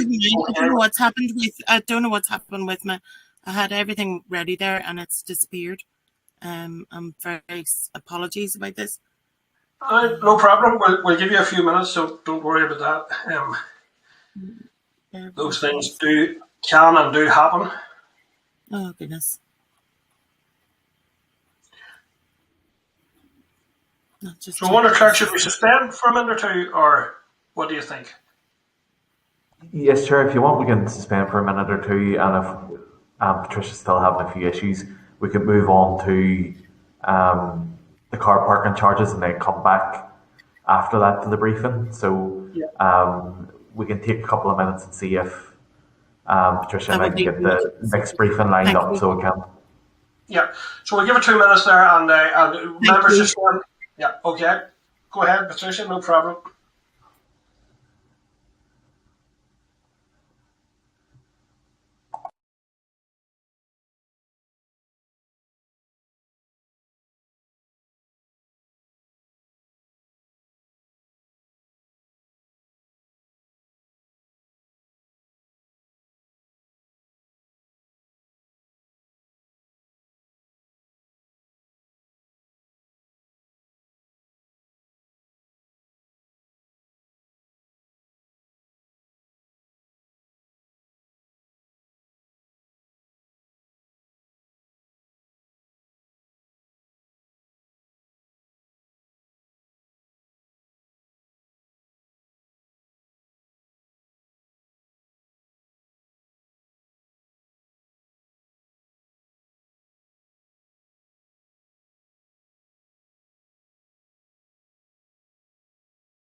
Hey, Colin, that's you back on now.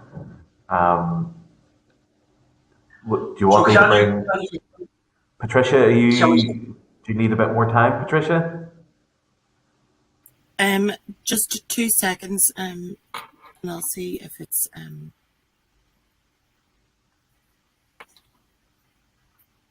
Patricia, we can readily enough go to the next briefing and give you, a few minutes. If you wouldn't mind, Colin, I'm really sorry about this. I had it sitting meeting ready to go, and it's everything's disappeared on me.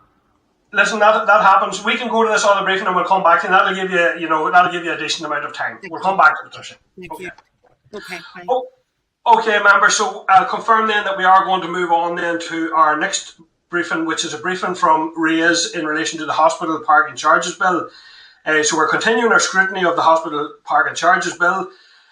We've a briefing from the Assembly Research and Information Service. A copy of the paper is included at tab 7.3 of the table pack and was emailed to members on Monday evening. So members, this is essentially the document that we had asked the clerk and the RAISE to prepare in relation to previous experience of other jurisdictions, including, I think, both Scotland and Wales. So now I'd like to welcome Sinead McMurray, who's one of the Assembly's research officers. Sinead, can you hear us okay? Yes, I can hear you. Can you see and hear me okay? Yep, perfect. You're coming through loud and clear there, Sinead. So I'll just go back to yourself, and if you want to go ahead and give us the briefing, please. Thank you. Great, fantastic. So I suppose, as you've just mentioned, the purpose of the briefing today is to talk about hospital parking charges and I suppose the practicalities around removing them and the experience of other regions within the UK who have lifted car parking charges for staff and visitors. So there's quite a bit to get through. So if you just want to let me know when, maybe to just speed up, or that I've had my allotted time, just go ahead. So as we know, and has been, I suppose, well trod out at this stage, there are several compelling arguments for removing car parking charges. It's described as, I suppose, a tax on the sick, in that it impacts financially on patients with longer term illnesses and their carers who may already be, I suppose, under financial strain as a result of their illness or their caring responsibilities. And it's also described as, I suppose, a tax on going to work for healthcare staff who, I suppose, depending on the hospital that they are working in, the charges for car parking can be significant. And I suppose removing hospital charges would bring a measure of financial relief for both those staff and patients, although I suppose it is important to acknowledge that there are some, concessions in place for various patients depending on their illness. It's also, I suppose, important to acknowledge rural staff and rural patients and the significant costs that they're already incurring as a result of the lack of sufficient transport, and they're already incurring significant mileage and, I suppose, costs and wear and tear on their vehicle. And there has been mention as well that for, to maintain the free car parking that staff have had over the course of the pandemic is, I suppose, a demonstration of appreciation for the hard work that, and I suppose, the particularly difficult number of years that they have experienced with the pandemic, and possibly that it might help with recruitment, particularly for lower paid healthcare workers where there are significant difficulties in terms of recruitment. Equally though, I suppose there are strong arguments for retaining car parking charges, specifically that car parks still need to be maintained, lighting, security, repairs, those kind of things, and that would continue to be needed after car parking charges are removed. And given that that maintenance is currently paid for through charges, the question is, where does that money come from? And the indication is that it would come directly from patient care budgets. And I suppose the other argument for maintaining car parking charges is that providing free parking promotes kind of private vehicle commuting, and that somewhat undermines trust sustainability plans for introducing alternative modes of travel, and I suppose also wider government plans and policies to reduce greenhouse emissions, I suppose in the context of that a climate emergency has been declared, and that there are targets being set around those emissions. And then I think, I suppose, related to both those arguments, whether to maintain it or whether to remove it, car parking charges, is the existing current strain on car parking infrastructure in Northern Ireland, particularly in hospitals like the Royal Victoria in Belfast. It's well acknowledged that there's a lack of sufficient space for patients and visitors, which is resulting in long queues and missed and delayed appointments. And it can obviously be a stressful experience then for the patient and their carer or the visitor. And there's a lack of parking for staff, which results in overflow into patient areas. And again, that compounds the reduced space for visitors and patients. And also it means then that staff are paying public, I suppose, charges for car parking, which impacts them financially. And then the other issue is that staff, patients and visitors are parking in surrounding areas, which I suppose creates issues with residents and congestion on areas outside the hospital. But also it presents a security issue if staff who are working nights or, unsociable hours are leaving the building at different times, and, is where their car park secure? Is it safe for them to be doing that? So I suppose those additional issues that currently exist warrant consideration in the wider discussion on parking charges. So just looking at, I suppose, the experience of Scotland and Wales, who have both lifted car parking charges in their hospitals. Unfortunately, there isn't a lot of, solid data or research studies to demonstrate with any kind of certainty what kind of impact on car park churn and the capacity around car parks, what kind of impact, if any, it has had. But there are some case studies that we can look at, but it is very difficult to say conclusively one way or another whether it has been a positive or negative in terms of the actual infrastructure of car parking. So in 2015, the Scottish Government announced that the abolition of charges had saved staff and the public 25 million in the previous 7 years. So that was 25 million that otherwise would have been paid for by staff and visitors and patients. And they also noted that the cost to cover the cost of parking in those privately funded hospitals where free parking charges don't apply or didn't apply was approximately 5.5 million. And they cited that otherwise, had they not covered it, otherwise would have been charged to staff, visitors and patients. So it does indicate that it is a significant saving and a significant financial relief, I suppose, for staff and patients. However, there have been a number of reports at some hospitals that indicate that there are some issues with free parking. So at the Royal Infirmary of Edinburgh, there's been the suggestion that accessing parking has become more difficult since the introduction of free parking. And the NHS Lothian, who are responsible for the hospital, suggest that the area has become dangerously congested since the introduction of free parking, with the increase in cars that are accessing the site. And particularly they're experiencing difficulty with ambulances getting through the site. And this was ongoing for, a number of months. And so as a result, they have introduced a number of measures to try and mitigate that increased demand. And similarly in Ninewells Hospital in Dundee, they've cited that demand for parking has increased significantly since the removal of charges. And that's despite the hospital being well served by public transport. So they have also seen an increase. And they have commented that there has been a direct link between the increase in car parking and resulting in patients missing or I suppose being delayed for appointments. So in terms of how they've managed, I suppose, and introduced some mitigations around managing that increased flow, in the Royal Edinburgh, they have basically the Royal Infirmary of Edinburgh, to try and manage the issues, they have reintroduced staff parking permits. Those permits had been abolished alongside the abolition of parking charges. So they have reintroduced those staff permits that are awarded on a points-based system. So it'll be primarily distance, disability that the staff member may have, whether they have dependents, and I suppose it's just a sliding scale on their level of need. And the Trust did point out that they have park and ride services that are 5 miles outside the hospital that staff can also access, so they do have some alternative travel plans in place.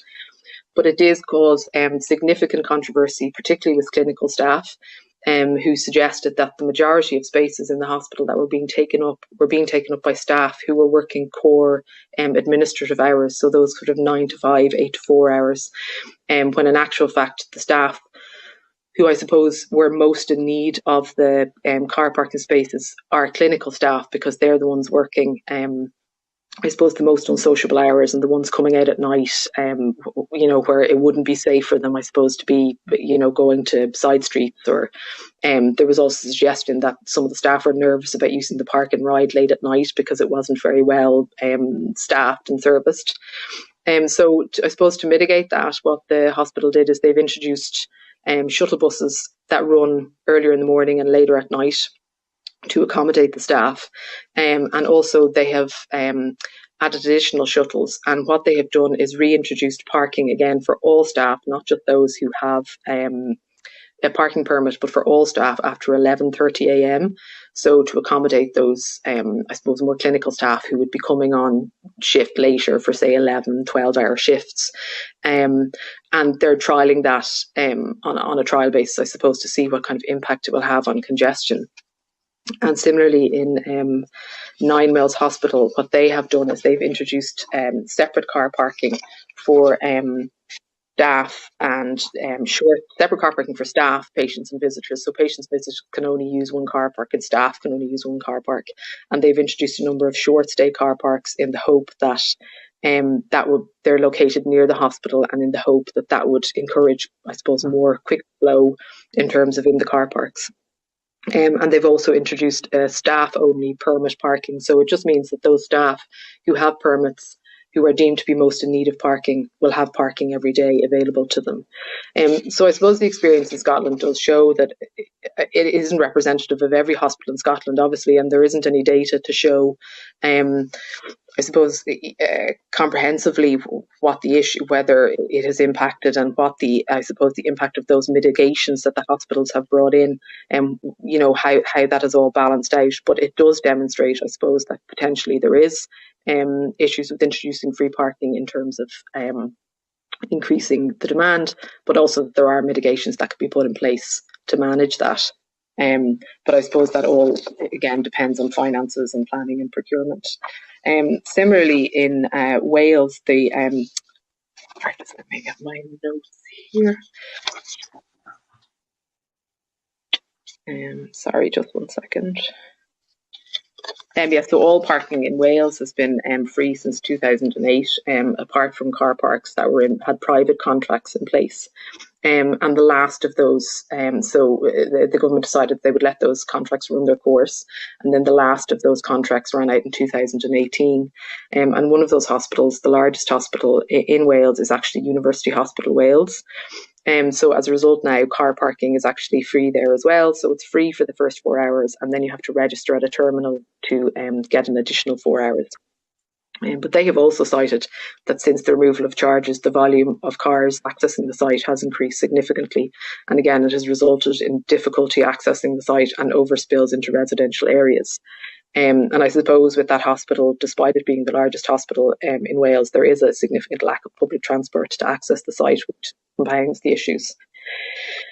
So the same thing as well, they have split the car parks into solely designated to visitors and patients. They have reduced the number of additional hours that you can get from 4 to 2. They have reintroduced again staff parking permits. And they have reinstated a park and ride, and they've improved cycling facilities and bike points, and they've also introduced flexible working and working from home, and I suppose to reduce overall staff miles, but also to reduce that congestion of those staff who are maybe working core hours like HR, administrative type staff. So that, I suppose, is the experience in Scotland and Wales. Again, it's very difficult to highlight, or it's very difficult to say one way or another. But it does indicate that there is some issue with introducing car parking charges in terms of traffic flow. And I suppose if we look at the situation in England, so in 2021 they brought in new guidance that was released that requires trusts to deliver a number of concessions with regard to parking to various different groups. So disabled people, whether staff or visitor or patient in possession of a blue badge, are entitled to free parking. Frequent outpatient attendees, and that's described as at least 3 times in a month over a 3-month period, are entitled to free parking. Parents of a sick child are entitled to free overnight parking, and the same with staff working night shifts. They're also entitled to free overnight parking. So The NHS long-term plan has committed to reducing emissions from rapid response vehicles and patient staff journeys by a fifth by 2024, and also to increase the number of virtual appointments, which would remove the need for up to 1/3 of outpatient visits, or 30 million a year nationally. So in the context, I suppose, of introducing those sustainability initiatives and introducing that virtual plan, it's unlikely that they would be considering introducing free step parking on a long-term basis. And the Minister for Health in England has indicated that extending it past the end of the pandemic for free step parking is not up for discussion at the moment. So I suppose in terms of mitigations and how hospitals are managing since the removal of charges and generally, I suppose, engaging technology and increasingly using digital technology to support parking.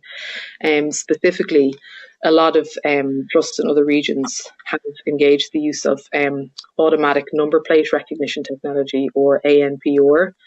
And the purpose of ANPR is cameras are placed at the exit and entry points of the car park, and it captures the license plate details of cars passing through. And then the built-in number plate recognition system correlates the license plate data with a range of markers depending on, I suppose, the various options that are in place in the car park. So they might register permit permissions so that there's no need for sort of paper dockets on cars, that the car will automatically be registered when it goes through the barrier. Blue badge holders could be automatically recognised. There could be it'll be tracked, the license plate will be tracked in terms of a maximum time limit, or in the case of paid parking, if the person has paid for their ticket when leaving. And if they overstay the maximum time limit, or if they haven't paid their ticket, they can obviously be issued with a penalty charge notice. I suppose the positive thing about ANPR technology is that it also negates the need for barriers, which can increase the flow of traffic. So instead of, I suppose, taking a ticket, visitors would register their license plate number at a kiosk, and they would either, just check out when they're leaving, or in the case of paid parking, they can pay at the kiosk. And I suppose the ANPR technology also facilitates payment through an app, so contactless payment, or as has been introduced in England, payment on exit, so that you only pay for what you've used, rather than, I suppose, if you're only there for 2 hours and you have to pay for 4, or those kind of things. And also it takes away the stress for patients who are kind of wondering, do I need to run down and top up the meter, or will I miss my slot if I go down? My car parking's going to run over, will I get a ticket? So that kind of payment on exit removes that, I suppose, issue. There has been, while I suppose ANPR is widely used across the UK and it's being increasingly incorporated in all kind of car parking sites, it's obviously hasn't been used in Northern Ireland, and some of the trusts have said that they would like more robust research around the use of ANPR technology, and particularly whether there would be the capital, I suppose, that would be required to introduce that technology. And also, I suppose, whether it would be suitable for an ageing population. Would they be able to engage with kiosks and entering the license plate and those kind of things? So there are areas of concern that the trusts have highlighted. And I suppose the other thing about ANPR technology is that it's not perfect. It doesn't take into account kind of human error and human behaviour. So there's a lot of media reports about, visitors being issued parking tickets incorrectly, and if you enter your registration details incorrectly, you may not have registered that you've left the car park and you get overcharged. And so it's not a perfect system, and also then of course there are the privacy concerns. Ultimately it is tracking and storing somebody's registration plate data, and the Information Commissioner's Office have released guidance in terms of the use of ANPR technology. So there are issues to bear in mind with regard to its use. And I suppose the other thing that trusts are incorporating is that idea of sustainable travel options. And I suppose given the demand for parking spaces and the limited ability to expand, whether for reasons of capital or reasons of, I suppose, just they're constrained by the fact that they're located in an urban area, it's suggested that reducing the demands for spaces is the best way to move forward. And the key way to do that would be to promote and make available, I suppose, more sustainable forms of travel. And again, there's a lack of data and I suppose readily available case studies on the best way to implement sustainable travel options. But there are a number of examples, such as Addenbrooke's Hospital in Cambridge, and they indicate that their car parking facilities often reach and exceed 100%. So over the years, they developed a range of sort of sustainable transport options, and the Trust have reported that they've been commended actually in terms of how they've actually managed to implement their travel plan. And they have introduced a number of options, and they have managed to halve the number of staff cars accessing the hospital on a daily basis, and that's since 1993. And that's despite the staff journeys to the hospital increasing from 4,000 to 10,000. So even though they have obviously significantly increased their staff, they have still managed to halve the number of journeys. And they've also reduced the number of single occupancy car journeys from 74% to 34%. So they, I suppose, have introduced a number of initiatives like a car share scheme for staff, a bus station located on the site that has buses serving every hour from all parts of Cambridge, interest-free loans for rail travel and motorcycle purchases up to, depending on the size of the motorcycle, park and ride services for patients, visitors and staff, courtesy buses. They've heavily invested in the use of electric bikes and the cycle lanes, and those kind of really invested in cycling. And I suppose that's very specific though to the area. Cycling, it may be more feasible in an area like Cambridge than maybe somebody else. So that has to be borne in mind as well.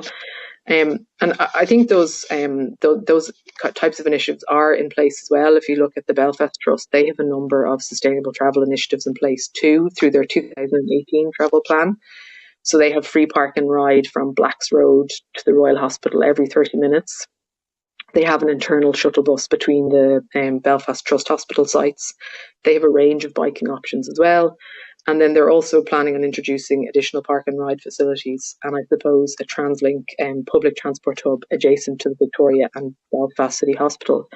And I suppose the thing about sustainable travel options is they need to be, I suppose, practical and available, and I suppose to really work for patients, or to really work for patients, staff and visitors, for them, I suppose, to replace car as a mode of travel. Obviously, a lot of staff and patients report that their journeys to the hospital can be, I suppose, inconvenient. They may have to take two buses, there may be transfers. And so at the moment, alternative sustainable forms of travel aren't necessarily impractical for them. So it's how that can be implemented. So I suppose that the other thing I suppose I should mention briefly is that there's been suggestions. Very briefly if you can, Sinead, please. It's in the end, it's in the paper there. It's just about maybe using patient data and transport data to just make more kind of smart choices around, scheduling appointments and providing options for patients. But yeah, sorry if I ran on there. Apologies. No, listen, there was some really, really interesting. I'm conscious of time and I want to get to members as well. But some really interesting solutions, and actually it flags up the idea that when you take on the challenge of resolving a problem, you actually can unleash some creativity, and those are all important things that should be happening anyway. But it would be an interesting dynamic if, as a result of this, we look at further improvements along those lines. So those are all very sound. That's very useful. I don't really have a lot of questions. It's very essentially what I'm reading out of your thing is there are challenges with it here, but they are surmountable, and there's learning there that we can take from, and maybe not repeat some of those mistakes. And that is something that I think is useful both for the bill sponsor and for the department to consider. I want to check very quickly with Carol and Paula. Both had their hands up for the previous session, and I have you noted for that. But I just want to check if you're also looking into this session. Carol? Sorry, Chair. No, not this session. Thank you, Sinead. Thank you, Carol. And then Paula, you had your hand still up. I know you had it up earlier. Do you want into this one? Yes, please, Chair. Yeah, go ahead. Thank you. I suppose there's two aspects to it. First of all, I think it's page 12, you talked about the Belfast Health Trust. It said in their feedback from staff and patients, they said that the cost wasn't the biggest factor, it was the availability of places. So I'm just wondering, did you have access to that whole sort of analysis of the feedback? And the other...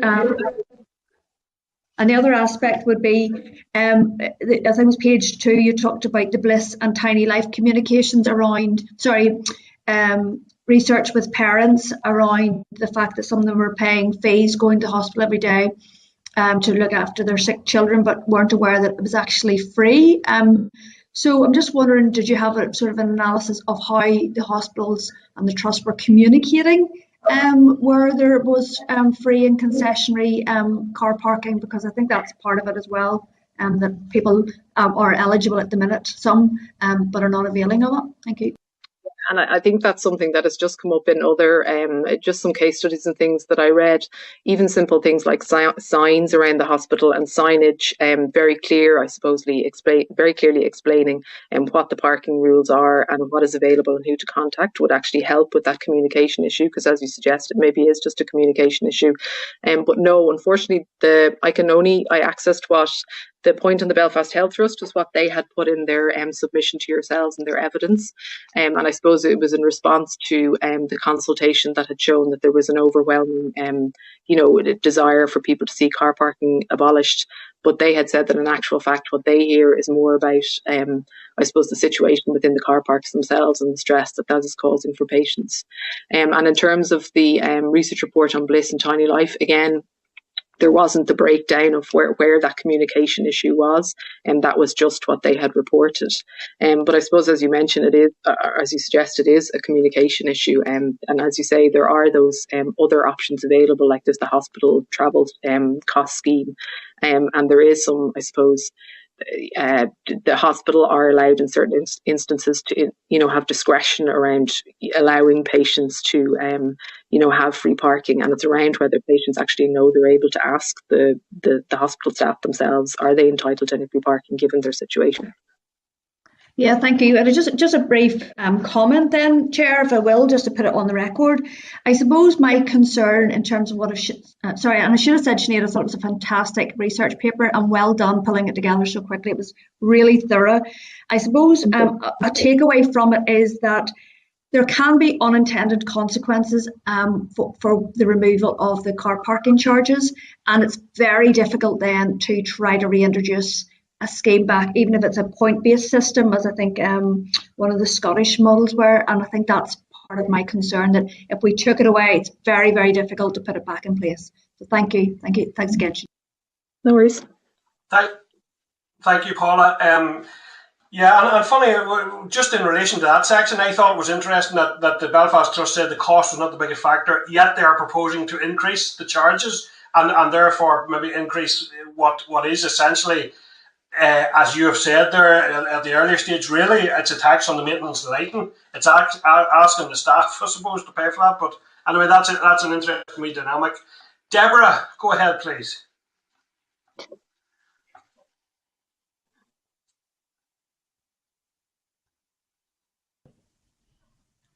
Can you hear me okay? Yeah. Deborah, go ahead. Thank you, Sinead. And actually, Paula had covered there in terms of one of the questions I wanted to ask. But I suppose following on from that, I was just wondering, Sinead, if there'd been any sort of specific research done in relation to people who have, we've heard in some of the briefings that we have had in terms of people who have large medical equipment trying to park near the door of a hospital, the stress that can cause. Has that presented problems in any of the specific cases in Scotland and Wales?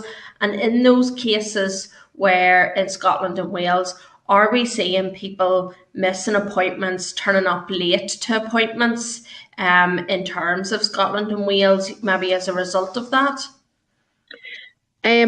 Certainly there has been, particularly in that example of 9 Wells and Dundee, there has been concerns around missing and delayed appointments, attending them as a result of car parking, not specifically around patients. There hasn't been that, I suppose, detailed mention of patients having large medical equipment and that being the issue. But there is certainly, if you read through any of the reports that are available, there is that mention all of the time of how it's very stressful when, particularly if you say an elderly relative and you're dropping them off the door, because there's nowhere to park at the front door, and then you have to go and try find car parking, and you could be up to an hour looking for car parking, and then you're trying to find your relative and have they got in okay.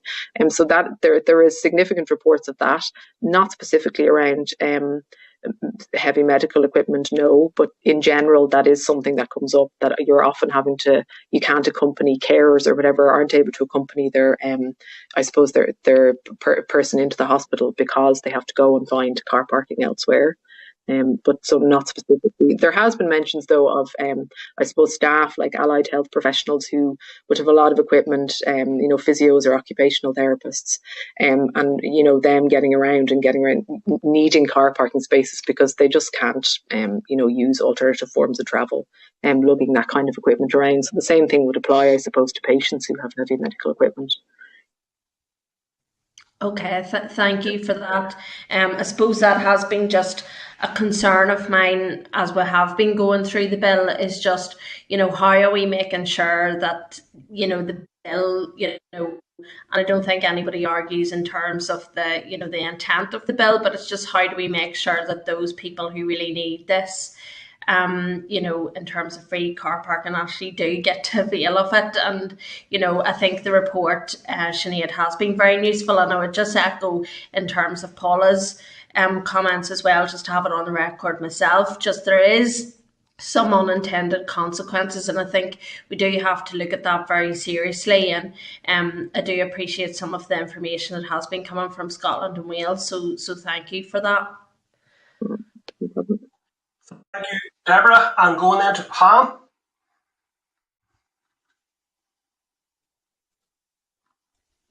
Thank you, Chair, and thank you, Sinead. I think that's been a really useful paper, and thank you for your presentation on that. I suppose I've been concerned in recent weeks and months around rushed legislation, and that still continues to be the case for me. So I think in terms of normal pre-pandemic, we probably would have looked at this bill in a different way. If we had more time, probably would have actually interacted directly with likes of Scotland and Wales to actually find out from them directly their experiences. So this paper is invaluable to us, given that we haven't been able to do that due to time and pandemic and all the rest of it. So thank you for that. I suppose I would have similar concerns to Paula and Deborah and around these unintended consequences. It is concerning to see that there may be a negative environmental impact as well. Obviously we're trying to go one direction in terms of improving things in terms of the environment, and it looks like when this has been done elsewhere that hasn't actually helped, despite infrastructure, because we know infrastructure is a huge issue in Northern Ireland because we have such a small population. It's actually difficult to provide a really good infrastructure that would give you good provision and access to the likes of hospitals. So that would be a concern of mine as well. And I would also be very concerned for residential areas as well, if the knock-on impact may be to cause congestion and more issues for residents within the vicinity of hospitals. Frequently, that's sort of from the perspective of residents, obviously, people parking across the driveways because obviously they're in a mad rush to get to work or their hospital appointment. And then from the perspective of obviously staff security, if you're leaving the hospital at 2 o'clock in the morning, do you want to be walking in residential areas that aren't necessarily well lit? And so I suppose there's two factors associated with that.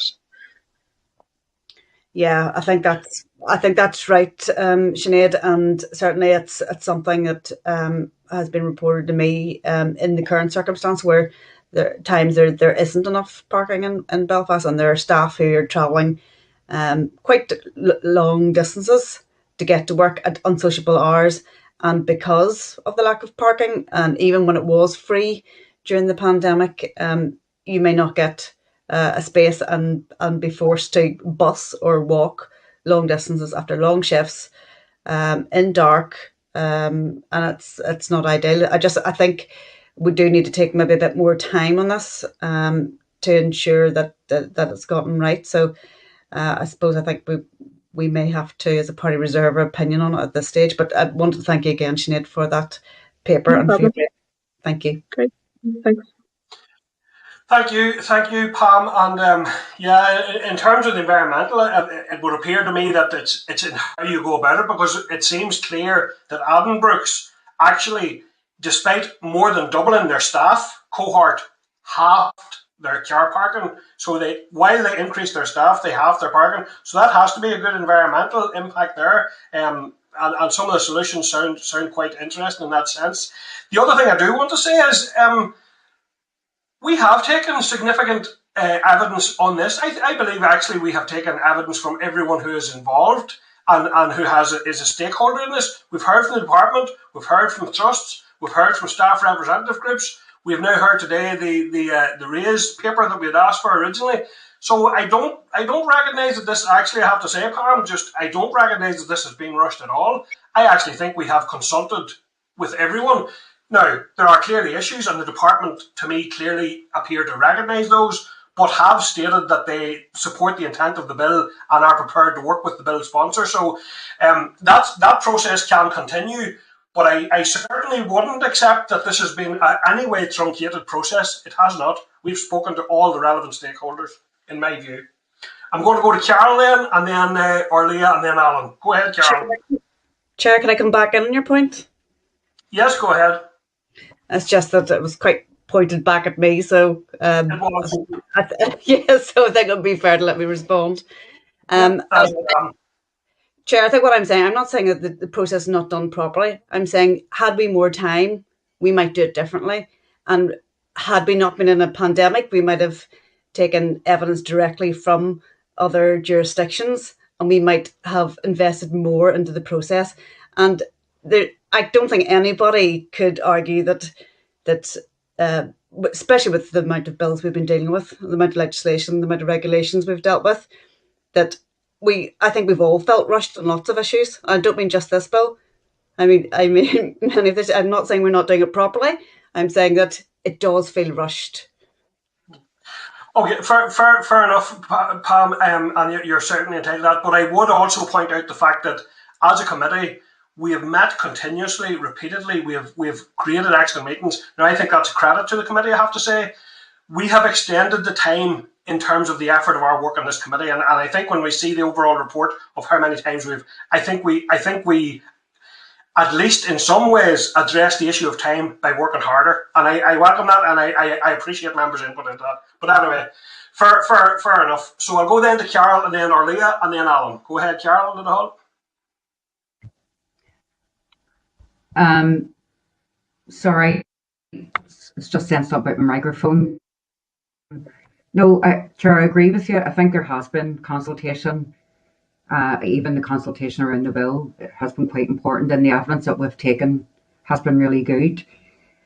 I mean, I suppose for me, Sinead's paper and her presentation has thrown up lots of challenges and questions, but the key decision for us is, are we content to tax people who are ill accessing health and social care? And that's the bottom line. And the other question is, I just wonder where the evidence regarding RVH came from, what professions they spoke to or whatever. But I mean, that's just by the by. I'll say this much. If anyone, isn't minded to support this, they'll find all sorts of reasons. The question I think we all need to reconcile ourselves with is, are we happy for the lowest paid staff to pay to go to work? And are we happy for parents and individuals to pay to get access to healthcare, which should be free at the point of need? So I'll just leave it there. Thanks, Carol. Orlia. Yep, for me, I'll be sure. And yeah, so maybe just the point that Pam was making around the timing and that it might feel a bit rushed. I think it's probably fair to say that the committee has had a really, really heavy workload, but I don't think that we've treated this bill in terms of scrutiny any different from how we've dealt with all the other bills. that we've been able to progress. So it's just to make that point, and I think that, like Carl's laid out, what's at stake here in terms of the people that we're trying to support and help here financially. And I think that in the paper that's been brought forward, it's sort of similar to a lot of the discussion that we've had around this. So, like all of the problems and the issues that have been flagged up, which are completely genuine, there's clearly solutions to each of those. And there is clearly models that have tried and tested this. And I don't see any reason why we can't work towards the same sort of thing. And I think, to be fair to the department, they've already explained that that's going to take in part of what their review is going to be about, which is a good thing. And you had mentioned it, Chair, that the department do accept and support the intent of this bill, and that's the most important thing for me. And I suppose I just wanted to ask Sinead a question around, see, the virtual appointments you had spoke about, and because again, if you're in solution mode to these things, in terms of the virtual appointments, could that be something that could help offset some of the costs that might need to be attributed to the free car parking? And sorry, the final point that I wanted to make as well, because it was brought up around, how it would affect local residential areas and residents. And, I'm a West Belfast representative, so I live in the area. And again, just to say, that is a problem that has always existed. So I don't think it's right to pitch, the burden on residents or issues that residents might face, because it's already an issue. So I think that in terms of, yes, there is genuine issues that need dealt with, but I think that it's all doable. So I appreciate the work that you've put into that, Sinead, for the paper. Thanks very much. Thanks, Bertie. Thank you. Thanks, Arlia. And then Colin. Thank you, Chair. Just so much a comment really on what we're discussing. I mean, I do appreciate that we have the consultation to do, but I mean, I predicted at the start of this process that we were going to fundamentally have two positions. There was going to be the department that was going to, and trust, that say that they needed the money, and everybody else saying that the charges were unfair. So, I mean, we could consult for another 6 months, and I could guarantee you that we would continue to get exactly the same perspective as that. And I think that what we need to do is just make it clear that maybe by introducing this legislation, it will then force the department and the trust to find other ways to actually raise that money that they will be in deficit. And I think that from this paper, there are plenty of examples right across these islands that we could find to try and help the trust to get that money back. But we can't continue to charge people for their healthcare or charge staff to actually park at their place of work. It's just not fair. Yeah. Thank you, Colin. And Alan? Chairman, the earlier there you talked about, on addressing Pam's comment that maybe that everything had been going at 100 miles an hour, and the fact is that we've consulted very widely, and I've been very impressed with the evidence that we have taken in. So I don't think we can be accused of skimping in terms of our consultation, but I think where we have to be careful then is when you move to the next stage, which is consideration of the evidence that you've received. I think that's where there is a requirement to take a very steady course through that consideration stage. This is a very populist subject, and it's so easy to put your hand up and say yes. We shouldn't be making our staff pay for parking. That's wrong. And we can say that yes, it's a tax on the sick.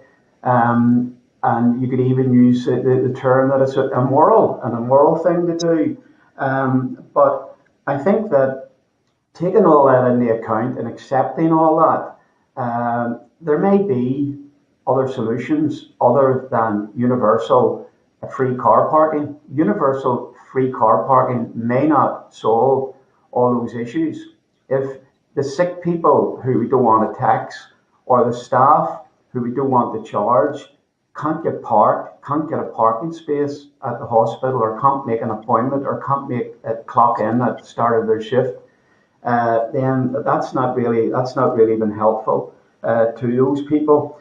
So, we've received the sponsors of the bill and others on the committee have said absolutely no evidence of any abuse in any of the hospital sites, particularly in Belfast. No evidence of it. But this report here, we were told it works well in Scotland, it works well in Wales. We hadn't any information. We certainly welcome this report today. It's very revealing.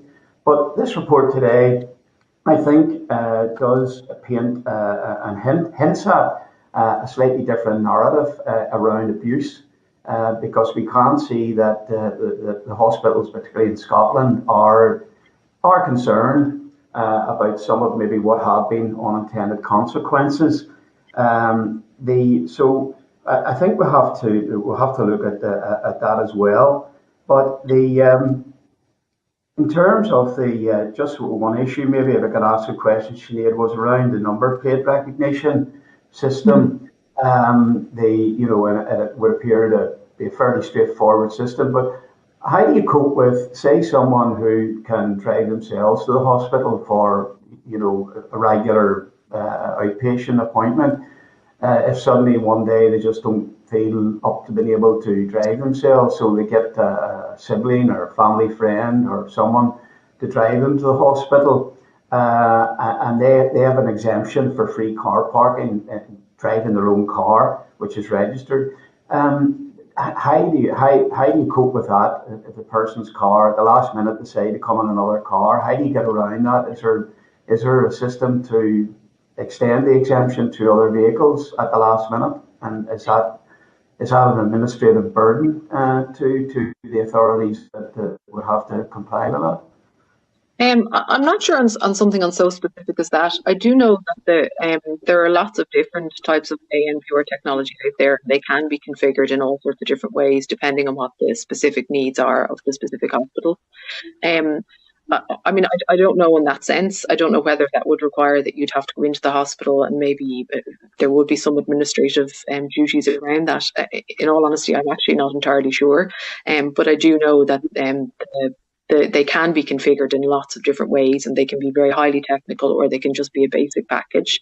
It really depends on the needs of the hospital. So honestly, in that specific instance, I'm not entirely sure how that would work, but there may be a So not really. We can't with any confidence say that it's a straightforward process. But the other issue that I have, and I think the sponsor was actually quite sympathetic to this. This is going to be quite a complex logistical operation, and at the moment we're still, the staff and all the trusts are still under pressure in many ways with the pandemic. This bill clause says that within 6 months, it has to be introduced within 6 months of royal assent being given. I sort of think that that's quite a tight timescale to bring in such a fundamental logistical change around the hospital car parks, and I would have thought that maybe this is not running away from putting the bill into operation, but maybe a 9-month period might give everybody that little bit more time. So I don't know whether the committee would consider that as a committee amendment, but it's certainly an amendment that I personally would consider putting forward, just to give the trust that little bit of extra time. And in relation to what I was saying about, and I recognise that anybody that lives near an airport or near a hospital or anywhere where there's lots of vehicles coming, will be experienced and will be well used to the problems, particularly in Bangor's railway stations. If you live near a railway station, your driveway regularly will be blocked. But my worry would be, there may not be, people in West Belfast might be used with what's happening around, say, the Royal Victoria Hospital. But that problem could increase. It might be acceptable now, but after the introduction of this, one of the unintended consequences is that it could get worse. So I don't think we need to keep our eye on that particular ball as well. But thank you very much for the report. Very, very useful. Thank you. Yeah, thank you. And I will just check with the clerk. My understanding is that the minister, I think, has indicated that he's looking at an amendment around the time period, and the bill sponsor has agreed to look at that. Is that the case, clerk? Chair, from the briefing we had with officials, they did mention that they were looking at that issue, but we haven't received anything firm from the department to advise that they're bringing forward an amendment, just that they were considering it. Okay, thank you. So we'll go to Pam and then Carol, and I'll try to bring this to a close now, members, please. So go to Pam and then Carol. Thanks, Chair. And I don't wish to cause an argument, but I do take issue with Carol's comment when she talks about those being minded not to support this bill will find issues with it. It's not about the intent of this bill. I think every single one of us wants there to be universal free parking, but what we're looking at is the evidence in front of us. And I think that has to be taken into consideration. I think we can't just carte blanche say, yes, we should support this, or no, we should not support this. We should be listening to the evidence, and that's what we're doing. But I don't like the inference that there's some of us who are just minded not to support. That's just simply not the case and simply not true. I just want to put it on the record. Okay, thank you, Pam. Carol, go ahead, please. Yeah, no bother. And I just want to remind us all that we enjoy free car parking up in the Assembly, and we're far better paid than some of the health and social care staff and some of the people that are using it. But I mean, it is what it is. It was just to remind us all that the bill sponsor, Aisling, is still working with the department in this. So, I mean, you kind of half answered my question, Chair, when you said that there may be, the department, the minister may be bringing forward amendments in terms of time, but that's still happening. And even just some of the problems that Alan raised, I've just seen those concerns being raised in the Sinead's paper. They've been picked up by other jurisdictions, but I just wanted to mention that it's not about being popularist. I mean, to be quite honest, I think we all are trying our best to support families and workers, particularly after the pandemic. I just assumed that's where we were all coming from, rather than putting forward a populist piece of legislation. Okay, members, thank you for that. And Sinead, thank you for your briefing and for your assistance and support to members in relation to your paper. And I agree, it is a very, very substantial paper. It certainly draws out what the problems could be in relation to this bill. And it does, I think, also provide some indication as what the solutions would be.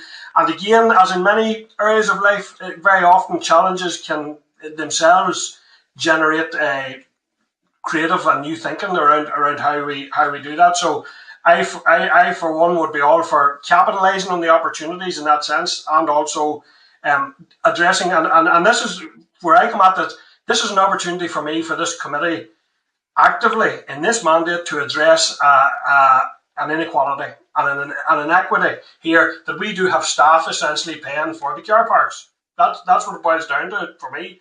So We'll thank you, Sinead. That will allow us to move on to our consideration then of the bill further. But thanks for that today, Sinead.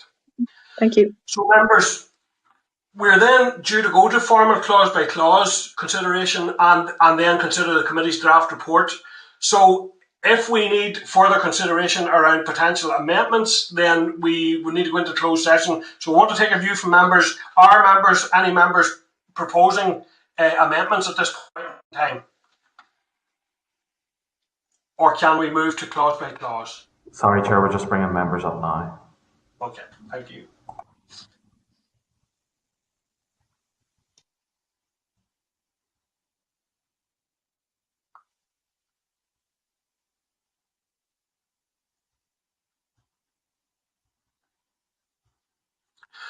Okay, so do we have all members up there, Keith, do we? Just will I change my screen? Just waiting on Alan being brought up, Chair. That should be everybody now. Okay. Okay, so members, we're either then going to go into closed session to discuss amendments if members are proposing amendments, or we're going to go to the clause by clause consideration. So I just want to check, are members formally proposing any amendments at this point in time from the committee? Chair. Alan first, and then I'll go to Paula, and then Pam, thank you. I think all I would say is members reserve the right to maybe bring forward amendments, even personally or through the party. But I think really I have to see what the department's going to bring forward really before I jump in. Okay, thanks, Alan. And that's I suppose a useful reminder, and thank you for that, Alan. A useful reminder that the entire bill is open for amendments from any parties or individuals. That's clear, and concerns can be brought forward in that sense. So that's a timely reminder of that element of it. Paula, go ahead, please. Chair, the Alliance Party are exactly the same as what Alan's outlined there. We want to see what the Minister's bringing forward by way of amendment. Thank you, Paula. Pam, were you looking in? I wasn't sure if I heard you or not there. I wasn't, but I will. I've got the opportunity. I suppose similar position from ourselves. I think we'll wait and see what comes forward from the department before we would do anything further. Okay, thank you, members. So I'm going to go then to the clause by clause in relation to this bill. The next item then is formal clause by clause consideration of the hospital parking charges bill. A copy of the bill and the EFM can be found at tab 8 of the pack. Do any members wish to declare an interest? No, thank you. Members, then I will proceed through the clauses and put each of them formally. If there's no consensus on the questions, I will ask members to vote. Yes. Sorry, Chair. Is this on table papers? No, this is on the agenda. This is on the main agenda. I'm just saying there's a whereabouts in the pack. Is it in table papers? I'm saying. Tab 8 of the main pack is my understanding. I'll just check with the clerk. Yeah, Chair. The copy of the bill in EFM is at tab 8 in relation to the clause by clause. The wording is in the Chair's brief for the Chair to go through, but it's essentially just go through each clause to see if there's any amendments that the committee want. Sorry, it was just because there was stuff across both packs. Thank you for clarifying. Thank you, Paula, and thank you, clerk. Okay, so I'll move on then, members, and just to flag up that if there's not consensus on the questions, I'll ask members to vote through a show of hands, and the clerk will confirm the result of each vote. So moving to clause 1, hospitals, and the question is the committee content with clause 1 as drafted? Committee content, thank you. Clerk, the committee is content. Moving on to clause 2. Yes, go ahead, Pam. Chair, sorry, it was just to state that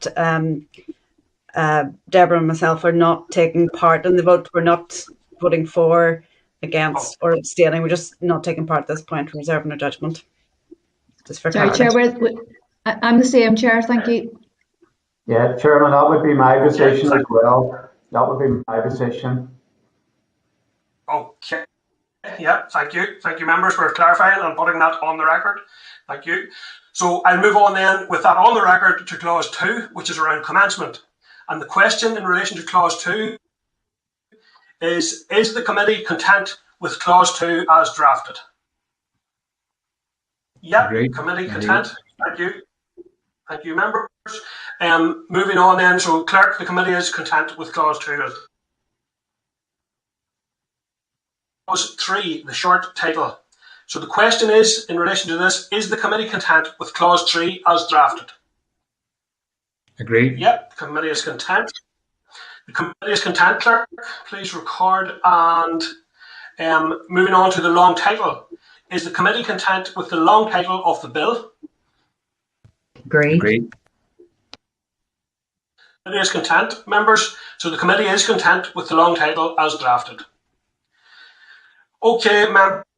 So what we will do now then is, and thank you for that, members, and I want to thank members for all their work on the bill. And listen, I do genuinely understand that members have concerns around how this all might be implemented, and I certainly don't diminish the fact that there are challenges in doing that. But I do think it's something tangible that we can do by way of addressing an inequity for staff and for patients and for those with no access to public transport. And I mean, so I thank members. I also want to thank the clerk and the committee team for and to raise the department for that paper. So thank you for that, members. I'm going to then go back to the session with the department official, Patricia Quinn Duffy, in relation to transformation. So, Clerk, can I confirm that we have Patricia on the line, and can we bring her up into the spotlight, please? Yes, Chair, Patricia's on the line, so we can bring her up, okay. Patricia, can you see and hear me okay? I can indeed, Chair. Can you see and hear me okay? Yep, picking you up loud and clear there, Patricia. So thank you. So, members, we had been about to start there. So, just to reintroduce Patricia as a Director of Transformation now. And Patricia, could you go ahead with your briefing to the committee, please, in relation to transformation? Thank you. Thank you, Chair. I'm really going to give you a background information around the transformation programme, where we are at this point, and where we sort of see things going. The transformation journey started obviously 10 years ago with the publication of the Health and Wellbeing 2016 Delivering Together.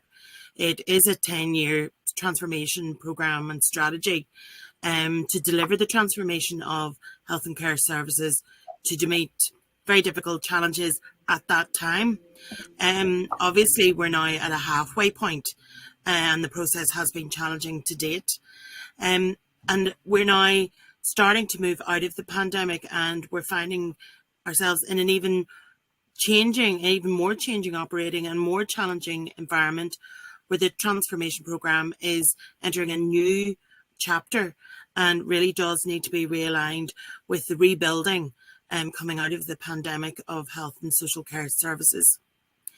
So to date, the Delivering Together was established to look at the strategic challenges at the time. These challenges haven't changed, including the ageing population, increase in demand, growing waiting lists, which have increased further during the pandemic, workforce pressures, which also have increased, and the emergence of new, more expensive treatments, and obviously ongoing budget constraints.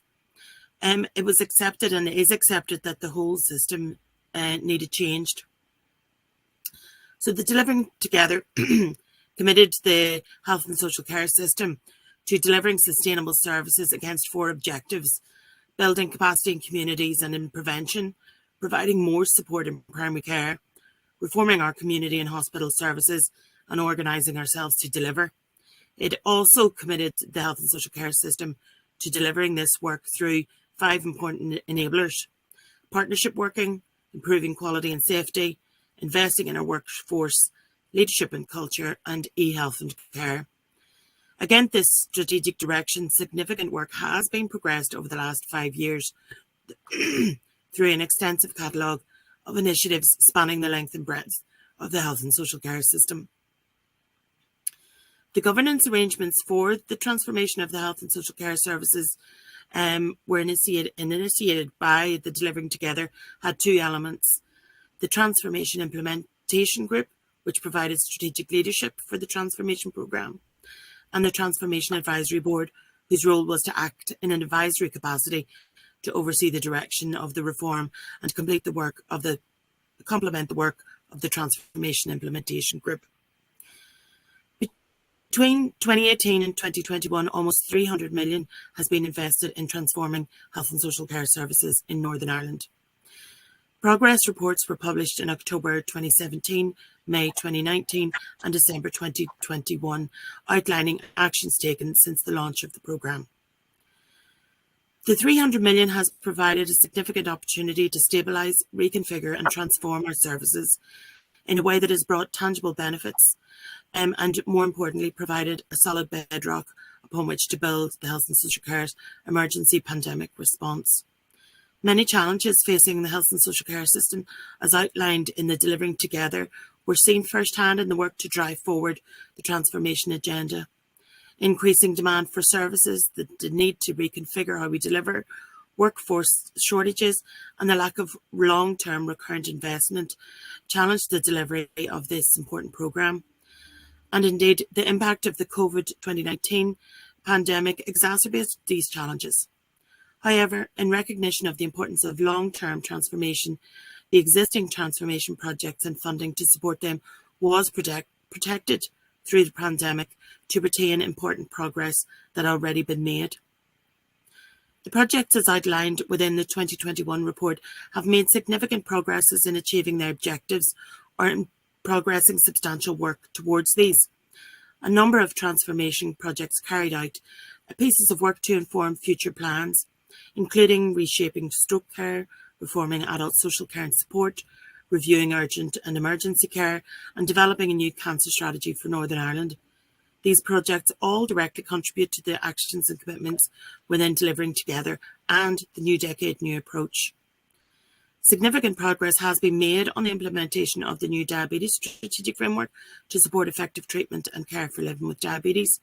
In addition, progress has also been made on the implementation of the paediatric strategies, which are designed to modernise and improve treatment and care for children and their families.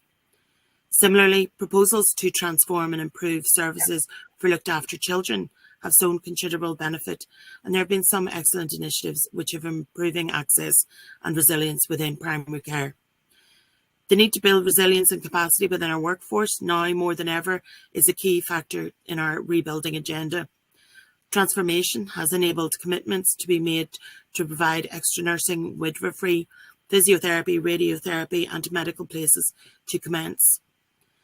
Positive progress has been made with the establishment of 2 day case procedure centres, prototypes which have proven that the concept can standardise treatment, consolidate services, reduce waiting times and ensure quality of access to patients. Through the development of primary care elective services, over 13,000 patients who would have been referred to secondary care have had their treatment in primary care. The development of multidisciplinary teams in primary care has been a flagship initiative to build capacity and capability, with pharmacists embedded in all GP practice teams and by co-locating mental health practitioners, social workers and physiotherapists in GP practices, and ensuring that health visiting and district nursing support is enhanced. With over 600,000 people now having access to MDTs in primary care, this has been a significant success to date. The transformation programme supported the development of a range of services that were later included in commissioning plans for community pharmacy, successfully optimising the sector's contribution to population health by ensuring the public had continuous access to medicines, pharmaceutical advice, medicines optimisation and medication safety support. Ambulatory project pathways have kept patients out of hospital when the need to do so was greatest and are helping to improve the management and flow of patients through the health and social care system. How we organise ourselves to plan and deliver services has also been an important factor in delivering successful and sustainable changes, such as the Northern Area Pathfinder, which was established to test a new model for planning and delivery health and social care services. This prototype embraces the recommendations of the Bengoa report, building on the foundation of GP federations, integrated care partnerships, and the system-wide commitment to co-produce. Work now is progressing on the development of the new system to replace the existing commissioning functions of the HSCB with focus on local population need and an integrated approach. Evidence suggests that the transformation programme has been successful in stabilising, reconfiguring and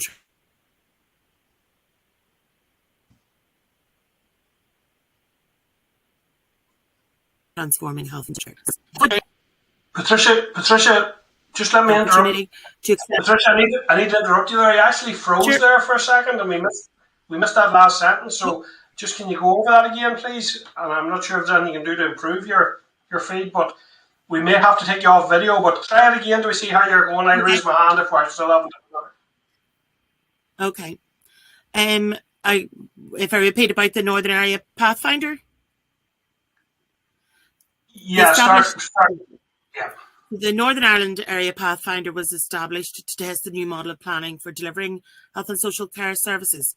It embraced the recommendations of the Bengoa report, building on the GP federations and integrated care partnerships and the system-wide commitment to co-production.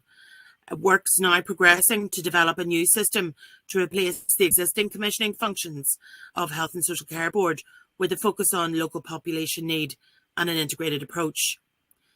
Evidence suggests that the transformation programme has been successful in stabilising, reconfiguring and transforming health and social care services.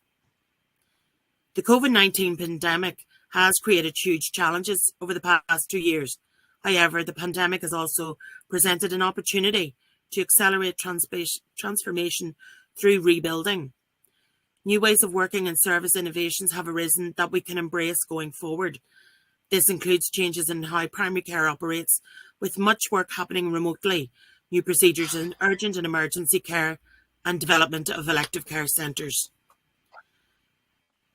The pressures created by the pandemic, combined with the challenges existing prior to COVID-19, have required a rethink of the Transformation and Rebuild Framework and Action Plan to Building Better, Delivering Together, which has been created. This Framework and Action Plan is in line with the transformation goals of the Transformation Programme, and the Framework and Action Plan are the next step on the transformation journey. In light of the ongoing challenges, the framework contains 17 priority actions to stabilise, rebuild and improve our health and social care services, and is contained in the interventions of the Executive Consolidated Rebuilding Plan, which was published in July 2021. A new Rebuild Management Board was established to oversee the department's work on rebuilding. The Rebuilding Management Board subsumed the role of the Transformation Implementation Group and took on responsibility for consideration of key strategic transformation decisions in the context of rebuilding. The framework action plans have their origins in the transformation programme or are based on them, and I did include a copy of those 17 plans in the paper report that I gave to the committee. However, the 17 action plans focus on areas where we need to rebuild. This includes strengthening our primary care so we can all get care at first point of call. It includes implementing new mental health and substance use strategies to help those who need care and support with their mental well-being, or those who need care and support related to substance use. And it also includes the elective care framework to tackle our unacceptably long waiting lists. The implementation of the 17 actions in the rebuild framework is taking place in a very challenging context. Obviously, the COVID-19 pandemic has not disappeared. We are moving out of it, hopefully, but it is very much present in the everyday work across the health and social care. Staff are exhausted after working tirelessly over the past 2 years, delivering first-class health and social care in hugely difficult circumstances. However, it is accepted that the changing nature of the pandemic will continue to impact on the delivery of the actions. Further long-term actions will also become clear as the rebuild work progresses and the future impact of the pandemic is much better understood. Work and progress has been impressive, particularly considering where we are, and it must be noted that the progress in restoring services and enhanced capacity, meaningful transformation change in the context of the continued onslaught of the pandemic is challenging, and the necessity of much of the work has been on focusing on managing immediate pressures rather than on the long-term transformational change. The good progress has only been possible thanks to the dedication of the staff, which must be applauded in these very challenging times. In light of these extreme pressures, there are some areas of transformational change. 2 examples are the continued development of the integrated care system and the elective care system, for which I've provided the committee with some more detail in the written paper which I provided. Other initiatives which have been introduced can also report good progress on implementation, including waiting lists as part of the framework to address waiting times. Trusts were given in 21-22 90 million non-recurrent funding to aid with waiting lists. This funding is being used to source additional in-house capacity and, where necessary, independent sector capacity from providers within Northern Ireland, elsewhere in the UK and in the Republic of Ireland. It is being targeted initially at those patients, both adults and children, with the highest clinical need and their priority will be determined by patients' clinical team. The Day Procedure Centre at Laganfady has been working well throughout the pandemic, supporting a range of specialities from across the region, undertaking the most clinically urgent day cases. Mega clinics have also been introduced for outpatient assessment and pre-operative assessment clinics to maximise patients throughout and reduce waits. Mega clinics are a way of bringing multidisciplinary staff teams together to ensure that much higher throughput and access to clinical assessment is made. They allow more patients to be seen, and they can cut short unnecessary delays in treatment. Good progress has been made in delivering mega clinics across a range of specialities, and at the end of 2021, approximately 3,300 patients have been seen and treated. No More Silos has also been implemented through this financial year in 21-22, with 21.2 million of funding being provided to support the programme. With us implementing services in line with local needs and priorities. At the end of 2021, almost 176,000 patients have utilised the Phone First and urgent care services across Northern Ireland. Of these patients, 40,339, almost a quarter, were discharged with advice or referred back to their GPs. 85,000, almost 50%, were scheduled for an appointment at an emergency department, urgent care centre or alternative pathways, and some 50,000 patients were referred directly to the emergency department. Going forward, obviously, the financial position is going to be challenging, and strategic decisions on how we use and prioritise our financial resources will have to be made. It is likely that any future funding will have to be targeted at priority areas where investment can be shown to have real meaningful outcomes in how a clear framework and action plan to form the priorities of the department will help such targeting and investment. As part of the Budget 22-25 process, the department costed the delivery of the 17 actions over the 3-year period and requested funding accordingly. The proposed draft budget's allocations fall well short of this. Consideration is currently being given to the allocation of funding that has been received.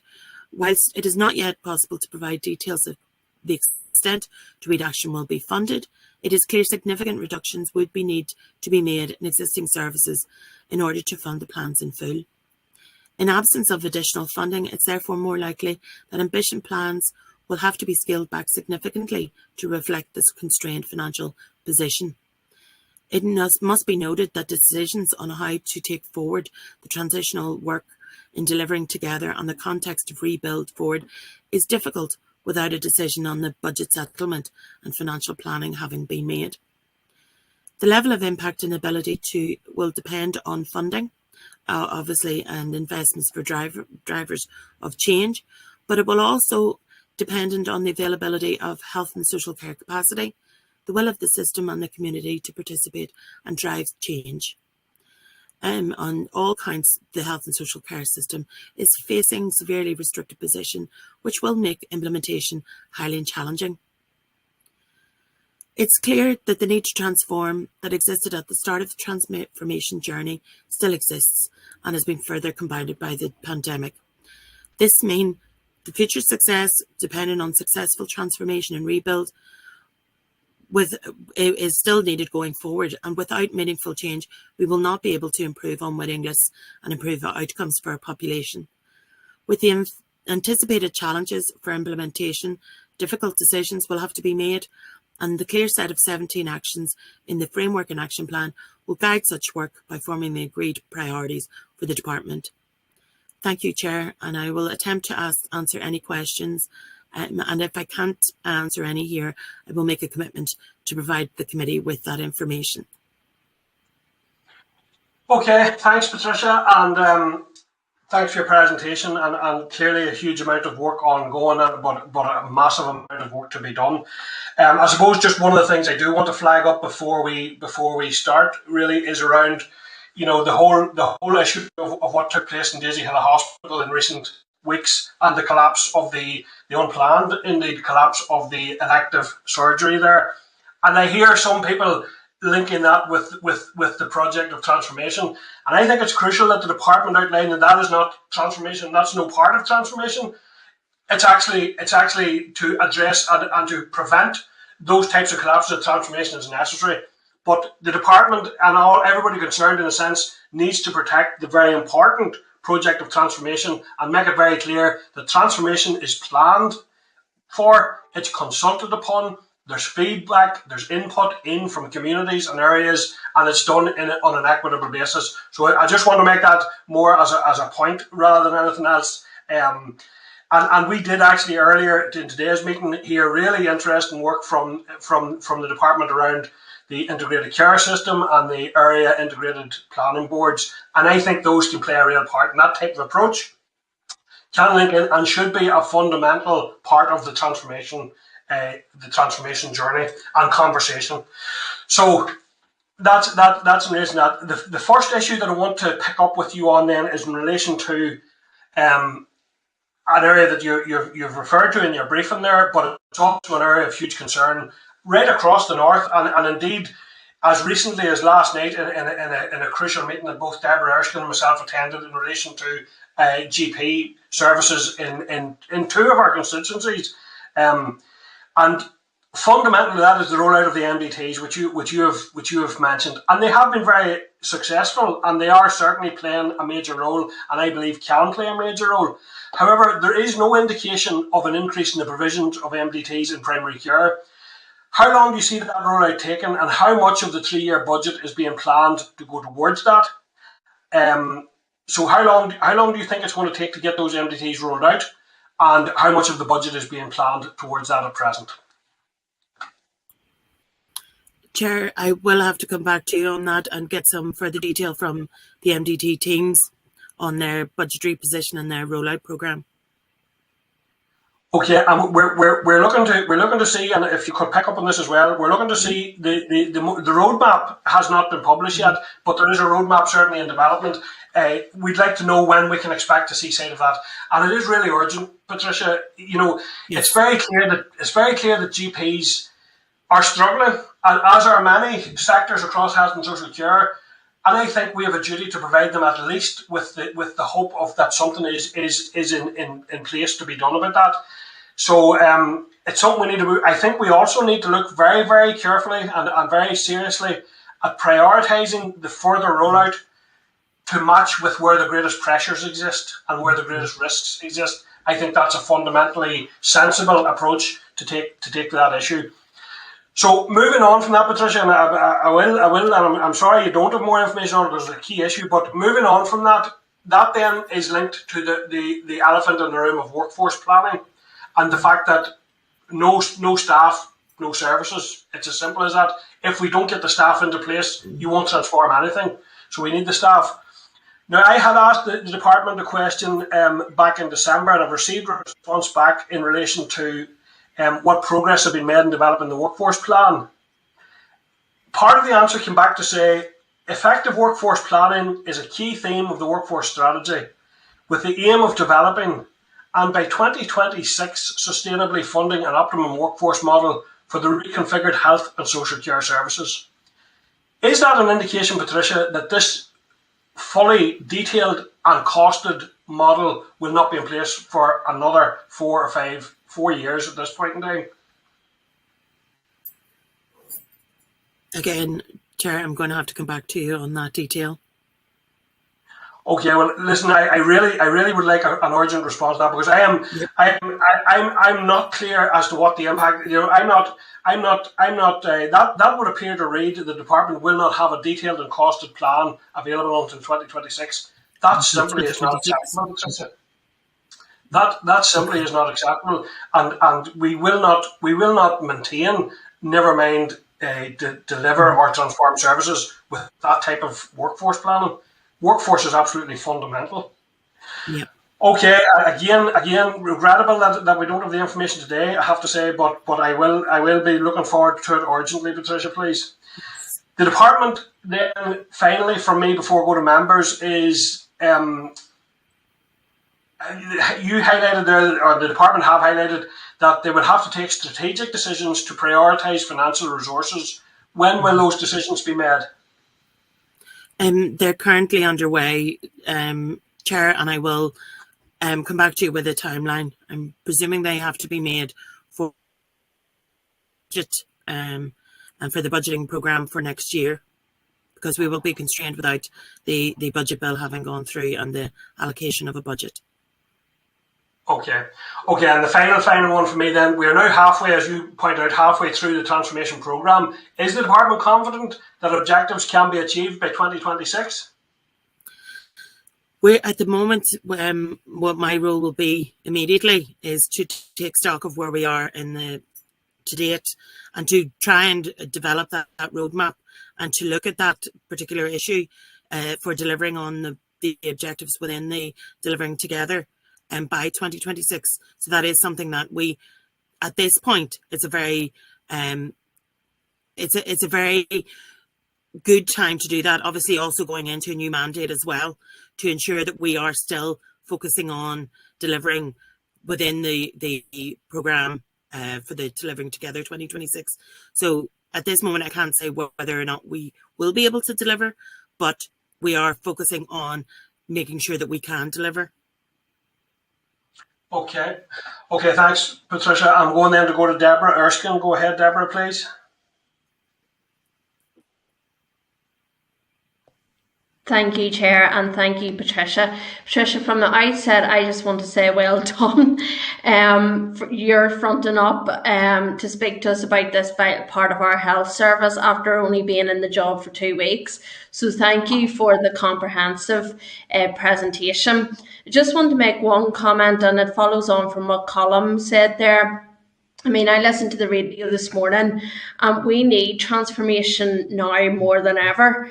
And as politicians, we need to become mature about transformation as well, and support yourselves to ensure that we do have better healthcare in Northern Ireland, because how we are working at the minute is not sustainable. And we can't always revert to a parish pump approach. So I want to reiterate my support to try and get transformation projects over the line, because I do fundamentally believe that we owe it to our patients and we owe it to our staff on the ground to make sure that we have a health care system that is fit for the future and is delivering first-class healthcare here in Northern Ireland. So I just wanted to say that from the outset, Patricia. Firstly, my first question is, who is ultimately responsible for making strategic decisions on which transformation projects progress? And has legal advice been sought on which initiatives could be taken forward in the absence of the executive? At this point in time, yes, legal advice has been taken on some of the initiatives. I'm not quite sure that it has been across the board. Obviously, some that would need executive approval. Those things, there have been some that have sought legal advice at this point as to whether or not we get an executive between now and the election, and then post-election, whether an executive will be established. So yes, that has been started initially. And the decisions really, again, it depends. It is obviously once the minister is in post, and post-election, obviously the minister is still there. The decisions would be made by the minister on advice from the department officials on what objectives really need to be driven through within the next sort of 12 months, and what could be postponed to a slightly later date, or what the programme of implementation would be. And those are still being developed at the moment. But again, it will be done in tandem with those that need executive approval and decisions. Obviously, legal advice will need to be clarified on those. Okay, thank you for that, Patricia. And will there be a chance for ourselves to see that list, I suppose, once it is compiled then? I would hope so, that it's done this side of the election. So it really is a matter for how soon we can have those decisions made. Okay, and then my next question is: does the budget, as it was put out for consultation, do you believe it fully does, will deliver on transformation programs that you need, and will it deliver on NDNA targets as well? There is a ring-fenced 49 million for NDNA for the next 2 years. So the NDNA targets have some funding that has been ring-fenced. The budgeting profiling that has been done to date with the budget that had been out for consultation doesn't match the delivery needs of all of the transformation projects, which is why there is some difficult decisions to be made in what is immediately stopped, what is paused, what and where other things may be stopped, that where the transformation is actually moving into certain areas. Those decisions have yet to be made. Okay, and then just two final questions, which are quick. Colm had raised about the MDT allocation, which I think is very fundamental in helping ease some pressures in GPs, because it gets advanced nurse practitioners, mental health teams into our GP surgeries. Could this have been delivered during COVID to ease those pressures in our GP services? And then my second question is, you talked there about ambulatory care. And I'm aware that within the Western Trust there was a model with a hotel which wasn't used during COVID.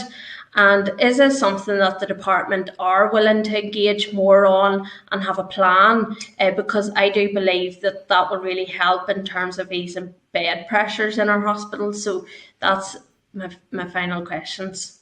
Thank you. The MDTs, I will come back to you on the MDTs once I speak to them on their delivery through the pandemic and the decisions that were made. Obviously how it was impacted by the pandemic and the rollout.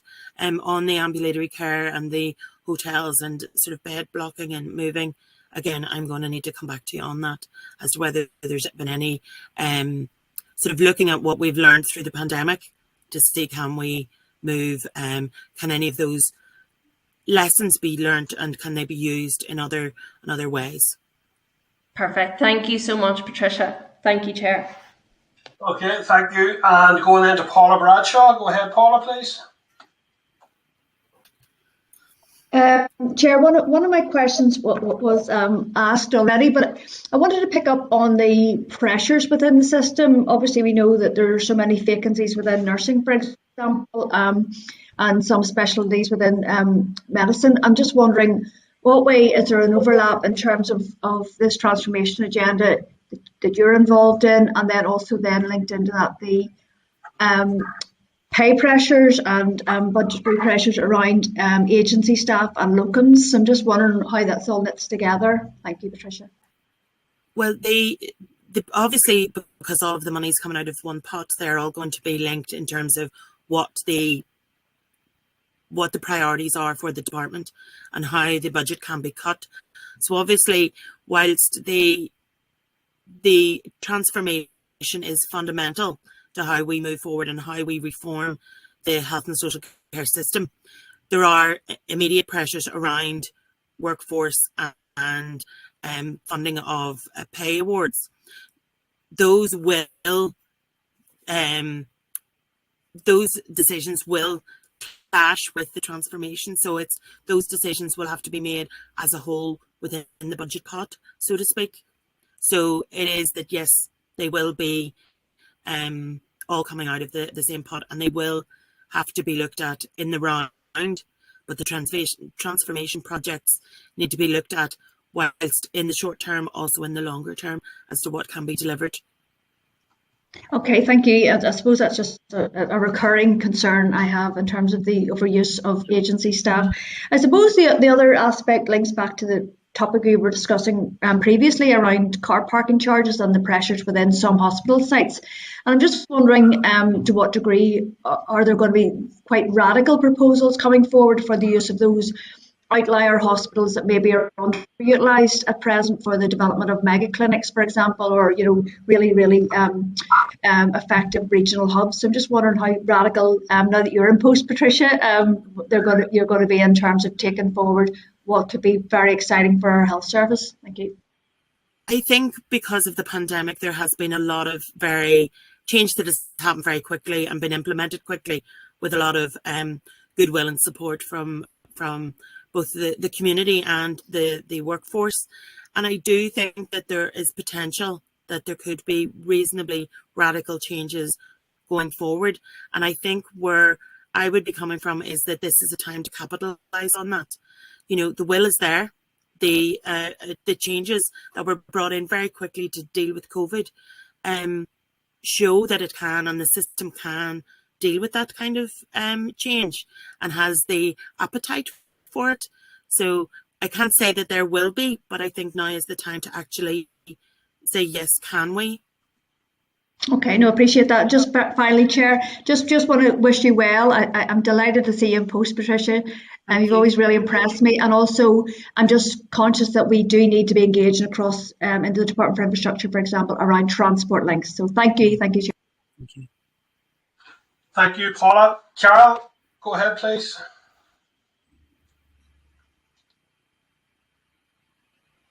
Sorry, Chair. Thank you, Patricia. And again, like everyone else, just welcome you into your post. The issue I have, Patricia, is that we had the Minister for Finance in the Assembly actually saying there's a halt to the consultation until whatever's happening to the budget will, work itself out. And the fact that we don't have, and that we can't make an executive decision because we have no First Minister because he's left. Given the fact that there is a massive shortfall, so I've read both the table papers and indeed the other paper that's in the main pack with the budgets. I mean, so is the department really going on a quarterly cycle here? And, yes. And if that is the case, the agency staff figures are really increasing. So I would be concerned, first of all, that the workforce planning issue that the Chair has outlined is actually not set to continue, but it's going to get worse, because in absence of workforce planning, and I did see something there around safe staff, and I think it was 80 million, but without that legislation and workforce planning continuing to be one of the biggest challenges, is the onset of additional agency staff going to be a custom and practice? And if that is the case, Patricia, what worries me when I hear people talking about, using local hotels that haven't been used in the pandemic, is this kind of more money for people getting into the private sector rather than getting into our public health and social care sector? So that would be my first question, Patricia. Thank you. On the issue of agency staff, the department recognises that it is a significant and serious drain on resources, and that it really does need to be managed. So it is one of the areas that we are looking at very specifically in terms of the incoming budget and the budgetary planning. We would like to hope that it doesn't become the norm and in fact increase. So there are hopefully plans afoot to try and address that specific issue, because the department sees clearly, as you do as well, that it can't be sustained and it can't be continued. So that is part of the sort of the way forward on that. And yes, as you've said, other things around whether anything's going into the private sector or not, again, those issues would have to be looked at, but it is that we reform health and social care as it is, and that it is within the system that we're looking to transform, rather than outsourcing to transform. So the programme is not necessarily looking at, as you have said, sort of money going into the private sector. Thank you, Patricia. And there was a budget headline in the paper that was in our main packs, I think it was point 10 when it talked about 1.2 million expected. So this is ongoing transformation and budgetary inflation. But it talked about 1.2 million expected in 21 and 22 for the NIFRS pay award. That's greatly underneath what they asked for. But I just want to ask about that. And then it also mentioned additional, there was an additional budget there. I think it was 0.25 for a pay inflation for people who are on a combined or on different terms and conditions. And what I don't understand it. I just wanted some clarification on it. Carol, what I'll do is I'll get some more detail from the Workforce Planning Directorate and come back to you on that. Yeah, Patricia, it's in paragraph 9. It just says a small remainder of directly employed staff are on various terms and conditions and will be subject to different pay awards. I just wondered who those staffs are. Is it consultants? Okay. Okay, thank you, Chair. Thank you, Patricia. I'll come back to you on that. Thank you, Carol. And going on this could you, Jerry, Carol? Jerry, Lanneray, next to Kirsten.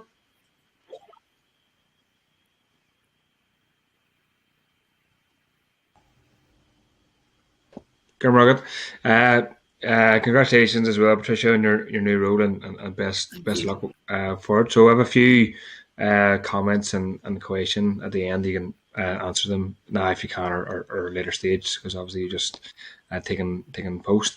Just to say from the outset, something that I've raised continually is opposition to reduction of services under the guise of transformation. It's something that I've always opposed, and I want to reiterate it today.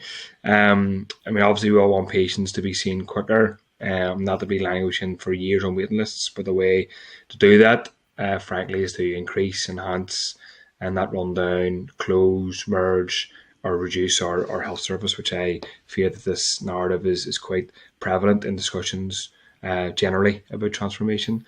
And then the issue of pay, Patricia, you said about pay might clash with transformation. I think that's very concerning way to view pay and to frame the issue. We need our health workers to deliver services. If we're expecting them to do more, then we need obviously more of them. But the problem is we're seeing a retreat and leaving of many healthcare workers from our system because they're being undervalued and underpaid. And I am concerned that there is reports in the report basically saying that there's going to be a continuation of pay freeze and pay cuts. Inflation is, as of last night, officially 5.5%. It's obviously much higher than that. So 2%, 1%, and even 4% is in effect a real terms pay cut. So that's a very, very concerning point. And then just finally, just in the report, it talked about it taking time to set up internal NHS capacity. And obviously there's a truth to that statement in general, but I'd be concerned that is a green light for continuing to fund and funnel large sums of public money, of taxpayers' money, into the private sector. And again, not only is that unfair, but it's recreating the two-tier health system. So just a few concerns. Feel free to comment on them if you will, but thanks. Thanks, Jerry. In the reduction of services, obviously we don't want to reduce services. We want to transform them into a better provision. It's not that one thing is stopped and one thing continues. It's that what has been hasn't worked to date. So it's trying to transform it. And I do think that there is potentially some work to be done on talking about what transformation is rather than what it isn't. So I do think that's one of the things I've noted sort of going forward, I think needs to be addressed, to make sure that people understand what transformation is and what it isn't. And it is, we hope that it isn't stopping one thing and doing just because you're doing something else. It's transforming the way we deliver care. The information, the comment around the pay, I probably used the word, it would be compete rather than clash. It's my sort of using words and stumbling over them. It's the fact that everything's coming out of the one budget and that we don't have additional money to fund the transformation project. So the budget has to be cut in ways which deliver on everything that we need to do within a prioritised way. And obviously, as you stated, staff is a very fundamental key priority within that. And yes, we are all in the position of where pay awards are not meeting the cost of living rises, which are significantly rising this year and will continue to rise. And I do think that we're all very aware of that. And what I will do is I will go back and potentially bring you back some comments around that from the workforce directorate to give you a little more background on how the thinking is on that. Yeah, thanks, Patricia. And just to clarify, it's not necessarily how you framed it, although I was kind of paraphrasing you. It's the concern that basically pay is pitched against services, both today and generally, and I think that's a wrong narrative, not just from me. I'm talking about the minister and other officials. So just to clarify, thanks. Okay, thank you. Thank you. Okay, thanks, Jerry. Pam, go ahead, please. Thank you, Chair, and thanks, Patricia, for being here. I think you're incredibly brave 2 weeks into this role, and you've been sent on your own to boot, but we're all very familiar with you and all have a lot of confidence in you. So we wish you well with your new role. Patricia, just in terms of clarity, we're talking about the budget and the draft budget in particular. Could you clarify whether there is enough in that draft budget basically to deliver on transformation and the NDNA commitments? As my understanding is no, and I will come back to you on that with more clarity. The NDNA has a ring-fenced 49 million on delivery for 2 years. So that is there for those particular specific projects. And once they kind of fall under some of the transformation projects, they will appear in the transformation 17 items as well. So some transformation will be ring-fenced, but there will be others that won't have additional funding. And that the position is that they really need to be met out of business as usual. And those that are now becoming the transformation projects have no additional funding. And we need to look at that in the round. But I will come back to you with a bit more detail on the transformation in the NDNA within the budget plan. Okay, I appreciate that. Thank you.